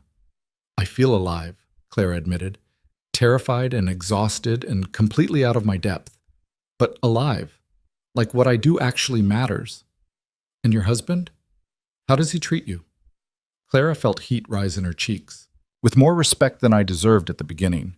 I was awful to him those first weeks, resentful and helpless and making everything harder than it needed to be. But he never threw it back in my face. He just kept teaching me, kept being patient even when I wanted to give up. You care for him. It wasn't a question. I'm not sure what I feel, Clara said carefully. But yes, I think I'm starting to care for him, more than I expected to. Margaret nodded slowly, and Clara saw a shadow cross her mother's face, perhaps remembering her own marriage, whatever feelings she'd once had for Edmund Vale before they'd been buried under years of social performance and carefully maintained appearances. I should go, Margaret said, standing. Your father doesn't know I'm here, and it's better if he doesn't find out. But Clara, whatever happens in the coming weeks, remember that you have a home now. It may not be the home you were raised in, but it's yours. And you have a husband who seems to value you for your actual abilities rather than your decorative qualities. That's worth more than you might think. Clara stood and embraced her mother, feeling the familiar scent of lavender and rosewater, the softness of expensive fabric. How many times had she taken this for granted, assumed it would always be there? Will you be all right? Clara whispered against her mother's shoulder. When the house is sold and everything changes. I survived raising your father's daughter for 20 years. I suspect I can survive anything. Margaret pulled back, cupping Clara's face with one gloved hand. Be happy, my dear, or if you can't be happy yet, at least be true to yourself. That's more than most women ever manage. Then she was gone, climbing back into the carriage and rolling away down the dirt road, leaving Clara standing in front of the cabin with her heart in her throat and tears on her face. Elias found her there a few minutes later, still standing motionless, watching the dust settle where the carriage had disappeared. Your mother? He asked quietly. Clara nodded, not trusting her voice. What did she say? That she's proud of me, that she knew about father's crimes and didn't stop them, that I should be true to myself. Clara turned to face him and saw concern in his expression. She said I have a home now. You do. Elias moved closer, and Clara was acutely aware of the space between them, the careful distance they'd maintained for months. This cabin might not be much, but it's yours if you want it to be. What if I want more than just the cabin? The words came out before Clara could stop them, vulnerable and terrifying. Elias went very still. What do you mean? Clara gathered her courage, thinking about her mother's words, about the truth that had been building between them for weeks now. I mean, this started as a transaction. My father bought your silence by buying you a wife. But somewhere along the way, it stopped feeling like that. At least for me. For me too, Elias said, his voice rough. I didn't want to say anything because I thought, I didn't want you to feel pressured. You didn't choose this marriage. Didn't choose me. I didn't want to make it worse by caring about me. By loving you. The words dropped between them like stones in still water, sending ripples through everything. I know I shouldn't. I know you're only here because you had no choice. But I can't help how I feel, Clara. Somewhere between teaching you to feed chickens and watching you fight for those families your father cheated, I fell in love with you. Clara's breath caught in her chest. She looked at this man who'd been patient when she was helpless, kind when she was cruel, honest when honesty cost him everything. This man who'd given her space to grieve and room to grow and never once demanded more than she was willing to give. What if I told you I've been falling in love with you too? She whispered. What if I told you that I choose this now? Not because I'm forced to, but because I want to? The hope that blazed in Elias's eyes was almost painful to witness. Do you mean that? Instead of answering with words, Clara closed the distance between them and kissed him. It was nothing like the cold, obligatory kiss at their wedding. This was heat and hunger and months of suppressed feeling finally given permission to exist. Elias's arms came around her, strong and sure, pulling her close against his chest where she could feel his heart pounding as fast as her own. When they finally broke apart, both breathing hard, Elias rested his forehead against hers. I've wanted to do that for weeks, he admitted. Why didn't you? Didn't want you to think I was claiming what your father paid for. Wanted you to come to me because you chose it, not because you felt obligated. Clara pulled back enough to see his face, to see the vulnerability and desire warring in his expression. I'm choosing you now, Elias. Not the marriage my father forced on us, but this, us, Whatever we're building together, I'm choosing it. Even knowing what it means, the hard work, the poverty compared to what you had, the scandal when the truth about your father comes out, especially knowing all that. Clara touched his face, feeling the roughness of his beard beneath her palm. Because you've shown me what actually matters. Not money or status or social position, but honesty and partnership and being valued for who you actually are. Elias kissed her again, slower this time, reverent, like he was memorizing the moment. When they finally pulled apart, the sun was lowering toward the mountains, painting the sky in shades of amber and rose. "We should go inside," Clara said, and saw understanding flicker in Elias's eyes.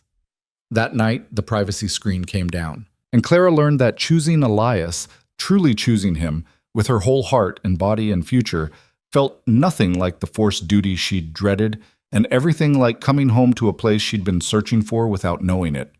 But their fragile happiness was shattered 3 days later when Edmund Vale arrived at the cabin, his face haggard and his eyes wild with desperation and rage. Clara was working in the garden when she heard the horse and looked up to see her father dismounting, his expensive clothes rumpled, his usual composure completely shattered. Elias emerged from the barn, tension instantly visible in his shoulders. "Mr. Vale," Elias said carefully, "we weren't expecting you." "I'm sure you weren't." Vale's voice was thick, slurred slightly. He'd been drinking. "Too busy celebrating your victory, I imagine. Too busy turning my own daughter against me." "But, Father—" "You're not well," Clara said, standing and brushing dirt from her hands. "Maybe you should go home." "Home?" Vale laughed, the sound harsh and broken. "What home, Clara? The one you forced me to sell? The one that's being dismantled piece by piece to pay back people who should have known better than to trust promises of easy money?" "Those people trusted you," Elias said quietly. "You made them promises you never intended to keep. And you made me promises too, Redstone. You took my money, took my land, took my daughter, and promised to keep quiet. But the moment you had what you wanted, you turned on me." "That's not how it happened," Clara said, moving to stand beside Elias. "We gave you a chance to make things right. By destroying everything I built," Vale's voice rose to a shout. "By humiliating me in front of the entire territory. Do you know what people are saying? That Edmund Vale is finished, that his empire was built on fraud, that even his own daughter abandoned him." "You abandoned yourself the moment you started stealing," Clara said, and felt Elias's hand find hers, their fingers interlacing in silent support. "We didn't do this to you. You did it to yourself." Vale stared at their joined hands, and something vicious crossed his face. "So that's how it is. You've become one of them now. Poor and self-righteous and convinced your poverty makes you noble."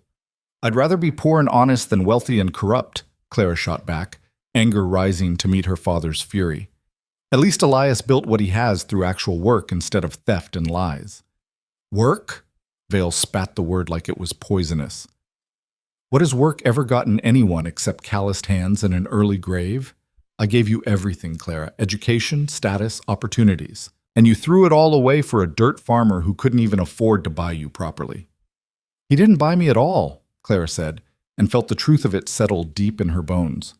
"You tried to sell me, but he chose to treat me like a human being instead of property. That's more than you ever did." The words hung in the air between them, sharp and true and impossible to take back.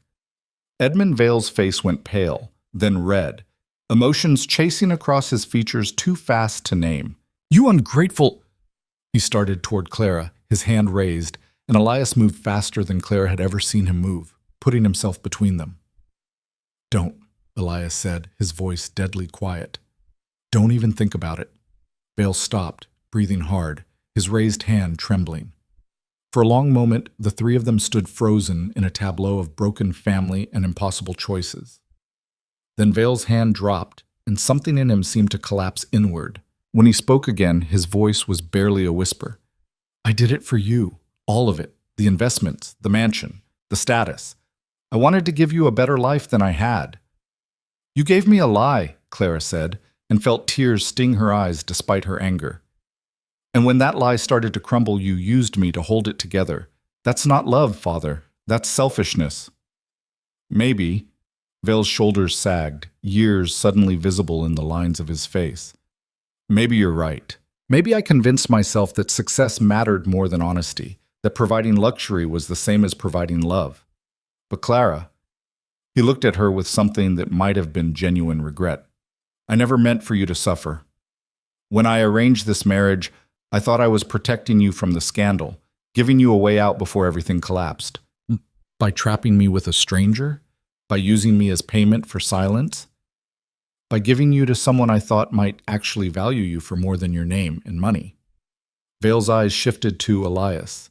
I chose you because I saw how you looked at the world, Redstone. Like you understood that most people are just trying to survive with whatever dignity they can scrape together. I thought if anyone could see Clara for who she actually is instead of what she represents, it might be you. The admission hung in the air, unexpected and complicated. Clara looked at Elias and saw her own confusion reflected in his face. That doesn't excuse what you did, Elias said finally. To Clara, to those families, to anyone. No, Vale agreed. It doesn't. But I wanted you both to know I'm following through. The house will be sold by month's end. The Harris family will get their $500 back, along with everyone else I took money from. I'm meeting with the territorial marshal tomorrow to turn over all my financial records and accept whatever legal consequences come. Clara felt shock ripple through her. You're turning yourself in. What choice do I have? Run and prove I'm everything people are saying about me? Hide and watch your mother suffer the consequences alone? Vale shook his head slowly. No. I may be a thief and a fraud, but I'm not a complete coward. I'll face what I've done. A father? Clara took a step toward him, then stopped, unsure what she wanted to say. Don't. Vale held up a hand, stopping her.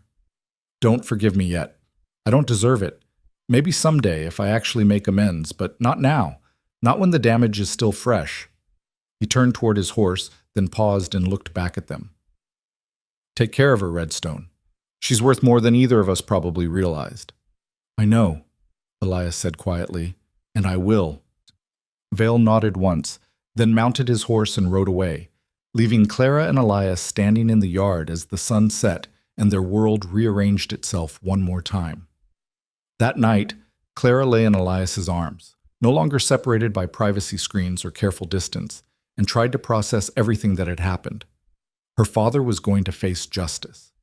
Her family would be ruined, and somehow, impossibly, she felt lighter than she had in months. Are you all right? Elias asked, his fingers tracing gentle patterns on her shoulder. I don't know. Ask me again when the dust settles. Clara shifted to look up at him in the lamplight. Do you think he meant it? About choosing you for me? Does it matter? Whether he had good intentions or not, he still used both of us. But if there was some part of him that actually cared about my happiness, even while he was doing terrible things. Clara struggled to articulate the complicated tangle of emotions in her chest. Does that make it better or worse? Maybe it just makes it human, Elias said. People aren't all good or all bad. Sometimes they're just broken and making terrible choices while trying to protect the things they love. Clara thought about her father's haggard face, the defeat in his voice when he admitted his crimes. I still love him, she whispered, even knowing what he did. Is that wrong? No. Elias pulled her closer. He's your father. Love doesn't just disappear because someone makes mistakes, even big ones. You can love him and still know he was wrong. Both things can be true. How did you get so wise about complicated feelings? Lost my own father, remember? Spent a lot of time wishing I'd said things differently, understood him better. I learned that people are messy and relationships are messier, and sometimes you just have to hold on to what's true even when everything else is falling apart. Clara pressed her face against his chest, breathing in the familiar scent of leather and wood smoke and the soap they made together. What's true for us? That we didn't choose this marriage, but we're choosing each other now. That your father's crimes aren't your burden to carry. That we're building something real here, something worth fighting for. Elias tipped her face up to meet his eyes. And that I love you more than I knew it was possible to love another person. I love you too, Clara whispered, and felt the truth of it fill every empty space inside her. I love you so much it terrifies me. Good terrifying or bad terrifying? Both. The kind that means something matters enough to hurt. Clara kissed him softly. The kind worth holding on to. They fell asleep wrapped around each other as Montana stars blazed overhead, and the future, uncertain and daunting and somehow full of possibility, waited to unfold. The next 2 weeks passed in a blur of activity and emotion. Edmund Vale met with the territorial marshal as promised, providing full documentation of his fraudulent schemes. The story spread through Dry Creek like wildfire. Edmund Vale's empire had been built on theft, and now it was crumbling under the weight of truth and justice. Clara and Elias went to town together to witness the Harris family receiving their returned investment, and Clara would never forget the tears of relief on Samuel's mother's face, the way his father gripped Elias's hand and thanked him over and over for standing up when no one else would. One by one, the other families received their money back as the Vale assets were liquidated. The mansion sold to a mining investor from Colorado. The furniture, the art, the imported rugs, everything that had represented Edmund Vale's success found new owners, and the proceeds went to repair the damage he'd done. Margaret Vale moved into a modest house in town. Her status diminished, but her dignity intact. She visited Claire at the cabin, and they worked together in the garden while Margaret admitted she actually found the smaller life freeing in ways she hadn't expected. And Edmund Vale stood trial for fraud, pleaded guilty, and was sentenced to 2 years in the territorial prison. Light, some said, considering the magnitude of his crimes. But the judge noted that his voluntary confession and full restitution had earned him some mercy. Through it all, Clara and Elias stood together, their partnership strengthening with each challenge they faced. The scandal could have destroyed Clara's reputation, but instead it somehow elevated her. She became known as the woman who'd chosen truth over comfort, who'd stood with her husband against her own father when justice demanded it. The leather business thrived under their joint management, Elias's skill and Clara's business acumen combining into something more successful than either could have achieved alone. They hired help, expanded the workshop, and began taking orders from as far away as Wyoming and Colorado. But more important than success was the life they built together in that small cabin by the creek, a life based on honesty, partnership, and the hard-won knowledge that the best things aren't given, they're chosen, fought for, earned through determination and grace, and the courage to stand up for what's right, even when it costs everything. Clara stood in the cabin doorway one evening in early September, watching Elias work in the fading light, and felt profound gratitude for the strange, painful, ultimately redemptive path that had brought them here. She'd lost the life she'd been raised for, yes, but she'd gained something infinitely more valuable, a life she'd chosen, a love she'd earned, and a partner who saw her not as property or ornament, but as an equal worthy of respect, trust, and devotion. The girl who'd stood in a wedding dress feeling like her life was ending had been right, in a way. That life had ended. But from its ashes, something stronger had emerged, a woman who knew her own worth, a marriage built on truth rather than transaction, and a future that belonged to them both. The first snow came early that year, catching Montana in mid-October with a fury that turned the world white overnight. Clara woke to find Elias already stoking the fire, his breath visible in the cold air despite his efforts to warm the cabin. "How bad is it?" she asked, pulling the quilt around her shoulders as she joined him by the fireplace. "Bad enough. We'll need to check on the animals, make sure they have shelter and water." Elias glanced at her, concern flickering across his face. "Your first real winter out here. It's going to test us." Clara thought about the girl who'd arrived at this cabin 4 months ago, helpless and terrified and completely unprepared for frontier life. That girl would have crumbled at the first sign of hardship, but she wasn't that girl anymore. "Then we'll pass the test," she said firmly. "Together." The smile Elias gave her was warm enough to chase away some of the morning chill. "Together," he agreed. They dressed in layers, Clara wearing one of Elias's old work shirts over her own clothes, and ventured out into a world transformed by snow. The cabin looked smaller against the vast white landscape, vulnerable and isolated in ways that summer's green had disguised. But inside, they had food stored from the garden harvest, firewood stacked against the outer wall, and the deep certainty that they could survive whatever the season threw at them. The animals were restless, but safe. Elias showed Clara how to break ice on the water trough, how to distribute extra feed to help them generate body heat, how to check for signs of frostbite on exposed skin. They worked side by side in the bitter cold, their breath mingling in white clouds, and by the time they returned to the cabin, Clara's fingers were numb and her face felt frozen. Here. Elias guided her to the fire, rubbing warmth back into her hands with his own. You did good out there. Most people raised like you would still be huddled under blankets complaining. I was raised like that, Clara reminded him. But you've been teaching me to be different. You taught yourself. I just showed you what was possible. It was typical Elias, deflecting praise, giving credit where he thought it belonged. Claire had learned that this was part of who he was, a man who'd spent so much of his life being overlooked that he didn't quite know how to accept recognition even when he deserved it. We make a good team, she said, and watched pleasure light up his eyes. Yeah, he agreed softly. We really do. The snow continued falling through the morning, and by afternoon it was clear they wouldn't be going anywhere for at least a few days. Clara found herself oddly content with the enforced isolation. She settled at the table with the business ledgers while Elias worked on a bridal order, the scrape of his tools and the scratch of her pen creating a companionable rhythm that felt like home. I've been thinking, Clara said after a while, not looking up from the numbers she was reviewing, about expanding. We have enough saved now that we could build a proper workshop. Maybe hire an apprentice to help with the simpler pieces so you can focus on the custom work that pays better. Elias paused in his stitching.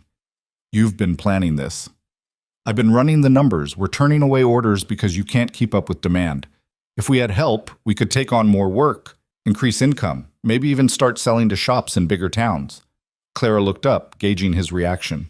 Unless you prefer keeping it small. I prefer keeping it honest and sustainable. But if you think we can grow without sacrificing quality.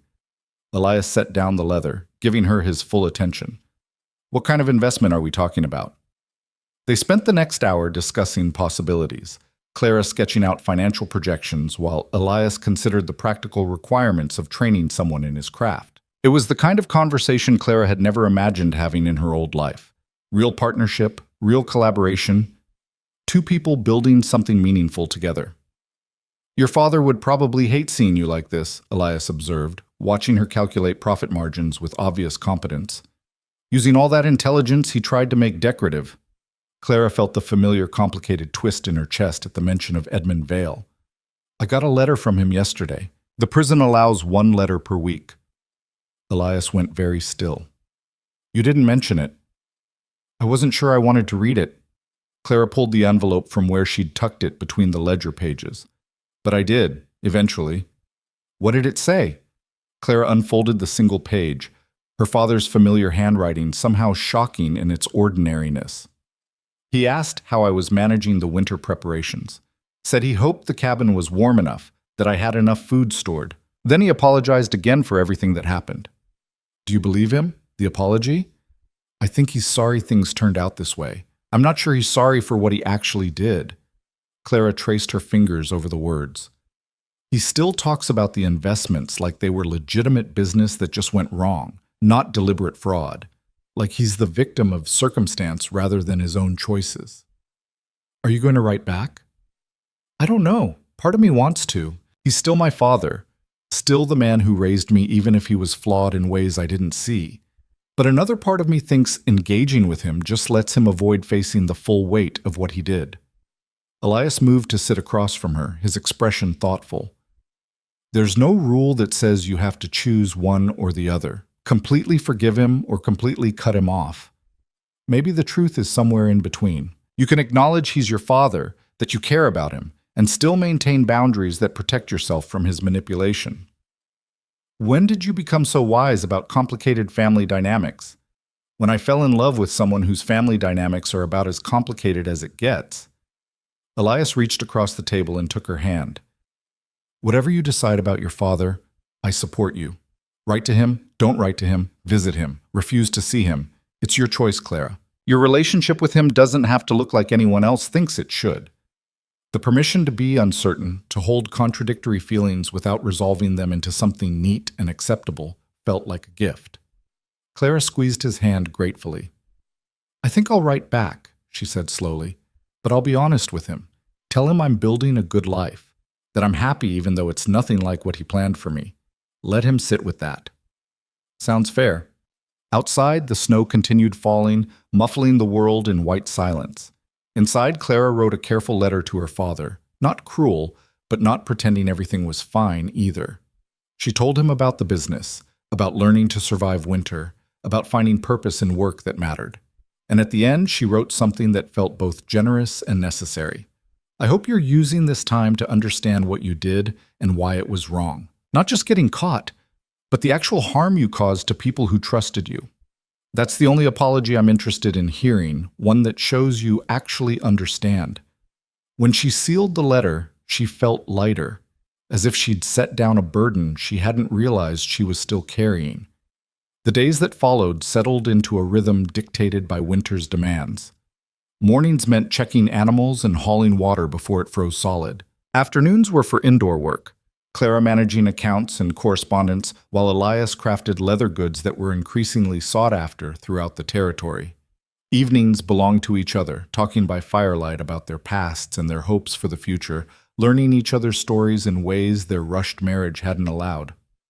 "Tell me about your mother," Clara said one night, curled against Elias's side on the narrow bed they now shared without hesitation or shame. "You never talk about her much." Elias was quiet for a moment, his fingers absently stroking her hair. "She was strong. Had to be, living out here with a husband who was good with horses but not much else. She did most of the actual work keeping us fed and clothed while my father chased dreams that never quite materialized." "Sounds familiar?" "You're nothing like my mother. She was resigned to her life, accepted it as the best she could hope for. You fight for better even when it's hard." Elias's voice was warm with admiration. "She would have liked you, though. Would have appreciated seeing a woman who didn't let circumstances define her." "I let circumstances define me for 20 years, Clara pointed out, until they forced me here. But then you chose to redefine yourself instead of just accepting what was handed to you. That's different." Elias shifted so he could see her face. "You could have spent the rest of your life punishing me for not being what you expected. Instead, you learned, grew, became someone stronger than the woman who showed up here in June." Clara thought about that terrified girl in the wedding dress, certain her life was ending. In a way, it had ended, but only to make room for something better. "Do you think your mother would approve?" she asked. "Of us, I mean. Of how this worked out." "I think she'd say we found each other at exactly the right time, even if it didn't feel right at the beginning. She believed in things happening for reasons we can't always see." Elias smiled. "Though she might also scold me for taking so long to tell you I loved you. You told me when I was ready to hear it. Any sooner and I might have run." "Would you have?" "Run. I mean, if you'd had the chance in those first weeks?" Clara considered the question honestly. "Probably. I was so focused on what I'd lost that I couldn't see what I might gain. But I didn't have anywhere to run to, so I stayed. And staying gave me time to understand that what we were building was worth more than what I'd left behind." They fell into comfortable silence, listening to the wind howl outside while the fire crackled and the cabin creaked around them. This was happiness, Clara realized, not the dramatic romance of novels, but the quiet certainty of being exactly where she belonged with exactly the right person. November brought news that Edmund Vale was being transferred to a prison work detail, early release in exchange for labor on a territorial road project. Margaret visited to share the information, her face carefully neutral as she tried to gauge Clara's reaction. "How do you feel about it?" Clara asked her mother, serving coffee at the small table that had witnessed so many important conversations. "Relieved, mostly. 2 years felt like forever, but if he can get out in 10 months with good behavior..." Margaret wrapped her hands around the tin cup, so different from the fine china she'd once used.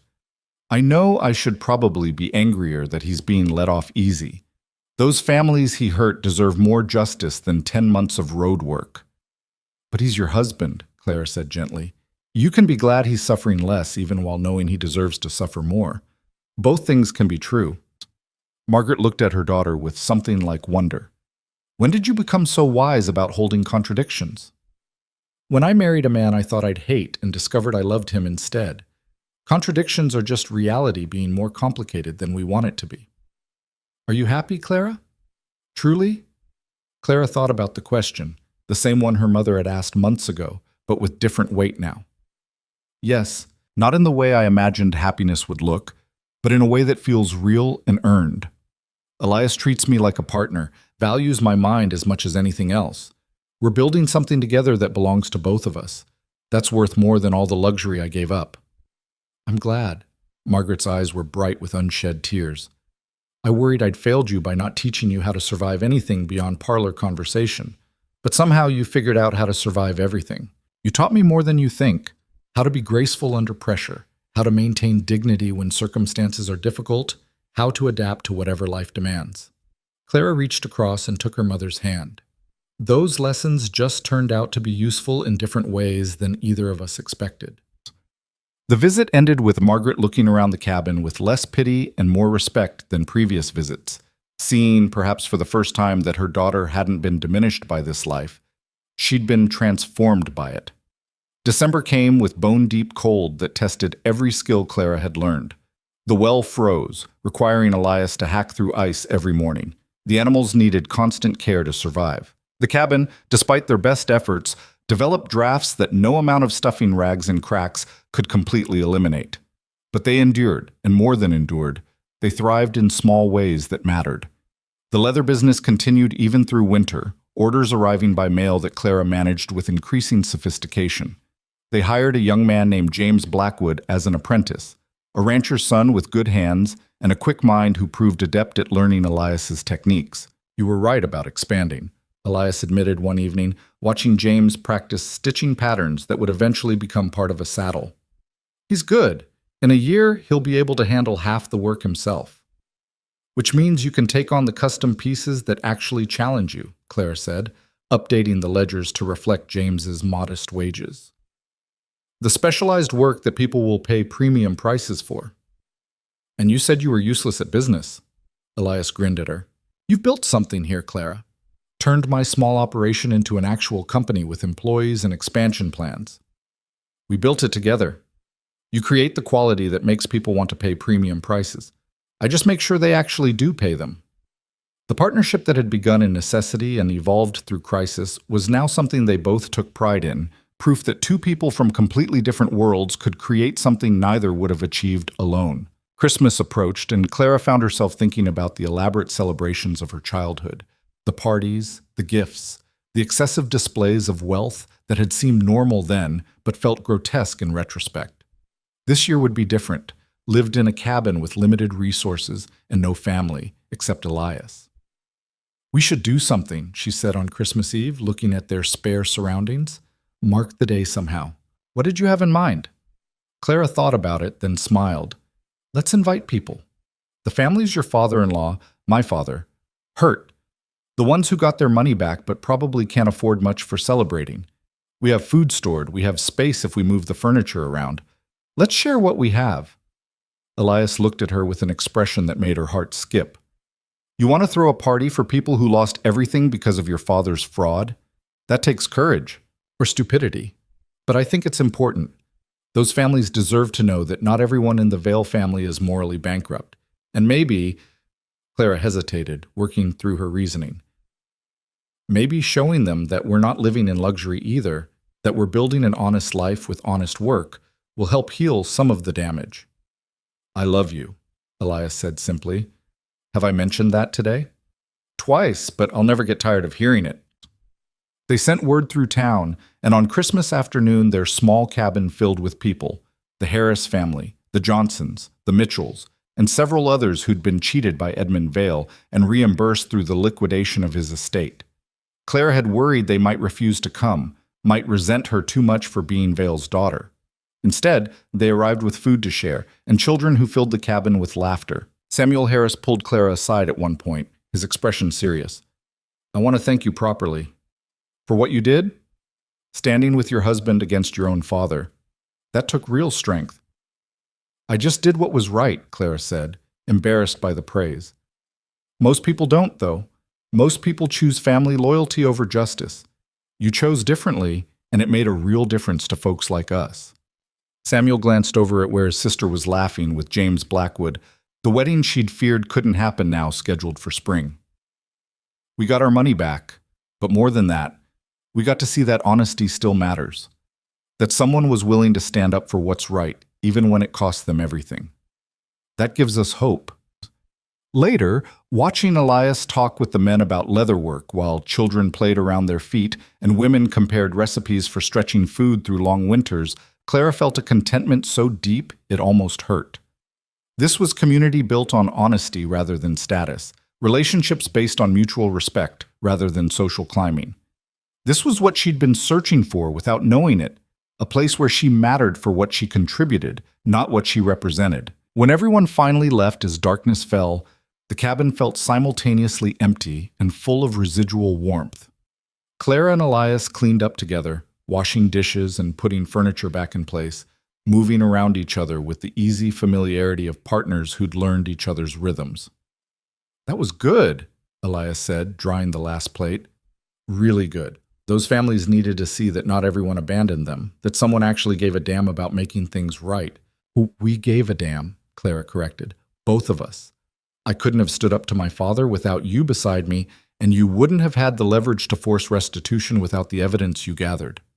So we saved each other." Something like that. Clara moved into his arms, resting her head against his chest where she could hear his heartbeat. "I never thought I'd be grateful for being forced to marry you, but I am. This life we're building, it's hard and uncertain and nothing like what I was raised to expect. But it's real, Elias. It's ours. And that makes it better than any comfortable lie I left behind.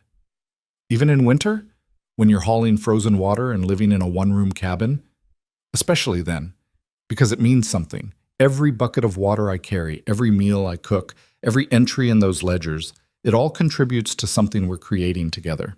I was decorative before. Now I'm essential. There's no comparison." Elias kissed the top of her head, his arms tightening around her. "You were always essential, just took the right circumstances for you to see it." They stood like that for a long moment. Two people who'd been thrown together by circumstances neither controlled, who'd chosen to transform that forced beginning into something true and lasting and worth protecting. The new year brought changes that felt like vindication for all the hard choices they'd made. Edmund Vale completed his work detail and was released early for good behavior, but instead of trying to rebuild his former empire, he took a job as a bookkeeper for a mining company. Honest work at honest wages. Margaret reported that he seemed smaller somehow, humbled by his time in prison, finally beginning to understand the actual harm his fraud had caused. "He asked about you," Margaret told Clara during a February visit. "Wanted to know if you'd consider seeing him." Clara thought about it carefully, weighing her complicated feelings against the reality of what such a meeting might accomplish. Not yet, she decided. Maybe someday, when enough time has passed and he's proven through actions that he's actually changed. But not yet. "That's fair," Margaret agreed. "He needs to earn forgiveness, not just expect it because you're his daughter." By March, the leather business had expanded enough that they were considering building the separate workshop Clara had proposed during that first snowstorm. James had proven himself capable of handling standard orders, freeing Elias to focus on custom pieces that commanded premium prices. They'd saved enough to purchase better tools and higher quality materials, and orders were coming from as far away as Denver and San Francisco. "We did it," Clara said one evening, reviewing accounts that showed more profit in 3 months than Elias had made in the entire previous year. "We actually built something sustainable." "You built it," Elias corrected, looking over her shoulder at the neat columns of figures. "I just make leather goods. You turned it into a real business. We're partners, remember? Stop trying to give me all the credit when we both contributed." "Fine. We're brilliant together. Happy?" Deliriously, Clara turned in her chair to face him, a smile tugging at her lips. "Though there is something I should probably mention." "What's that?" "I'm pregnant." The words dropped into the space between them, and Clara watched understanding dawn across Elias's face. Shock giving way to joy so pure it made her eyes sting with tears. "You're sure?" he asked, his voice rough. "As sure as I can be. I talked to Dr. Morrison last week when I was in town. He thinks I'm about 8 weeks along." Elias sank to his knees beside her chair, his hands coming to rest gently on her stomach, as if he could already feel the life growing there. "We're going to have a baby." "We are. Probably late September or early October." "Are you scared?" Clara thought about it honestly. A year ago, she would have been terrified. Of childbirth. Of responsibility. of raising a child in poverty so far from the comfortable life she'd known. But now, looking at Elias's face illuminated with wonder and hope, she found that fear wasn't the dominant emotion. "A little," she admitted, "but mostly I'm excited. This baby will grow up seeing both parents work together, learning that marriage is partnership and respect, not ownership or obligation. They'll have less material wealth than I did growing up, but they'll have something I never had: honesty and genuine love." "They'll have you as a mother," Elias said, his eyes bright. "Someone strong and smart and brave enough to stand up for what's right, even when it costs everything. That's worth more than any fortune." The baby arrived on October 3rd, a daughter with Elias's dark hair and Clara's determined chin. They named her Sarah, after Elias's mother, and discovered that love could expand in ways they'd never imagined possible. The cabin that had seemed too small for two people somehow accommodated three. They built a cradle from smooth pine, lined it with quilts Clara had learned to sew during her pregnancy. The business continued thriving, with James now managing most of the day-to-day work, while Elias focused on the specialized pieces and Clara handled accounts during Sarah's naps. Edmund Vale met his granddaughter when Sarah was 2 months old, holding the baby with trembling hands while tears streamed down his face. "She looks like you did," he told Clara, his voice breaking, "when you were born." Same determined expression, like she already knows exactly who she is. "She'll grow up knowing her grandfather made mistakes," Clara said, watching her father carefully. "But also that he took responsibility for them and tried to make amends. That's important, understanding that people can change if they're willing to do the hard work." "Have I changed enough?" Vale asked, looking at her with an expression that held genuine humility. "Enough that you might forgive me someday?" Clara looked at this man who'd shaped her entire life, sometimes for good, sometimes for ill, always with the complicated mixture of love and selfishness that characterized flawed humans everywhere. "You're working an honest job," she said slowly. "You paid back everyone you stole from. You accepted punishment instead of running. Those are meaningful changes, and I see them." She paused, choosing her words carefully. "But forgiveness isn't something you earn once and keep forever. It's something you earn every day by continuing to choose better. So, ask me again in a year and we'll see where we both are." Vale nodded, accepting the conditional nature of her answer. "That's fair. More than fair, considering what I put you through." He left with a promise to visit again, to try to build a relationship with his granddaughter based on who he was becoming rather than who he'd been. Clara watched him ride away, not in an expensive carriage, but on a modest horse wearing clothes that showed honest wear, and felt a complicated mixture of grief for what had been lost and hope for what might still be built. The years that followed brought the kind of gradual, steady happiness that comes from daily choosing partnership over selfishness, honesty over convenience, growth over stagnation. The leather business continued expanding until they employed 4 apprentices and had customers throughout the Western Territories. Clara's business acumen became known widely enough that other small operations sought her advice on pricing and expansion. Sarah grew into a bright, curious child who spent mornings helping her mother with accounts and afternoons learning leathercraft from her father. She knew her grandfather's story, knew about the crimes and the consequences, but also saw him regularly as he continued his slow work of redemption. By the time Sarah was 5, she loved him simply as the grandfather who visited and told stories and always brought candy, unaware of the complicated history that had brought them to this point. Edmund Vale never regained his former wealth or status, but he found something more valuable: the respect of people who knew his full story and chose to give him a second chance anyway. He and Margaret lived modestly, occasionally visiting the cabin where their daughter had transformed forced marriage into genuine partnership. One evening, 7 years after that terrible wedding day, Clara and Elias sat on the porch they'd built onto the cabin, watching Sarah play in the yard while the sun set over the mountains. The cabin had grown over the years. A second room added, glass in all the windows, a proper wood floor. But it was still fundamentally the same small home that had witnessed their transformation from strangers to partners to lovers to parents. "Do you ever miss it?" Elias asked, his hand finding Clara's in the familiar gesture that had become second nature. "The life you had before?" Clara thought about the mansion on the hill, the servants and the parties, and the illusion of security built on her father's lies. Then she looked at Sarah laughing as she chased chickens around the yard, at the workshop where honest work created honest profit, at the man beside her who'd given her space to become herself instead of trying to mold her into something convenient. Not even for a moment, she said truthfully. That life was beautiful on the surface, but it was hollow underneath. This life is hard and uncertain and nothing like what I imagined. But it's real, Elias. It's built on truth and work and love. And that makes it beautiful in ways the other life never was. Even though it started with your father forcing you into marriage with a poor farmer?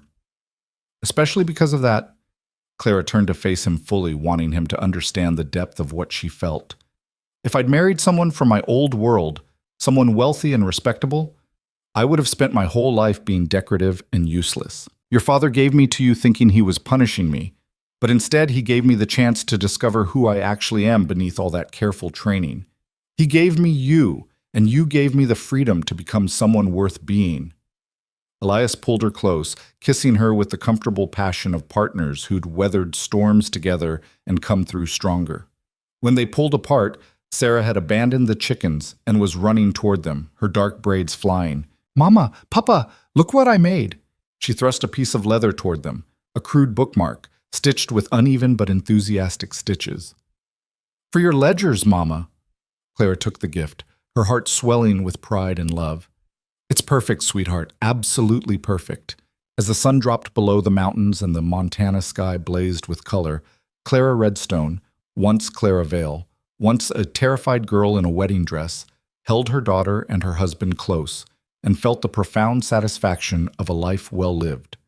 Not the life she'd been raised to expect, but the life she'd chosen to create from the ruins of her father's schemes and the unexpected gift of a forced marriage that had become the truest love she'd ever known. The poor farmer and the disgraced bride had built an empire of their own, not of money or status, but of honesty, partnership, and the revolutionary idea that marriage could be a choice renewed every day rather than a transaction sealed once and endured forever. And in the gathering darkness of a Montana evening,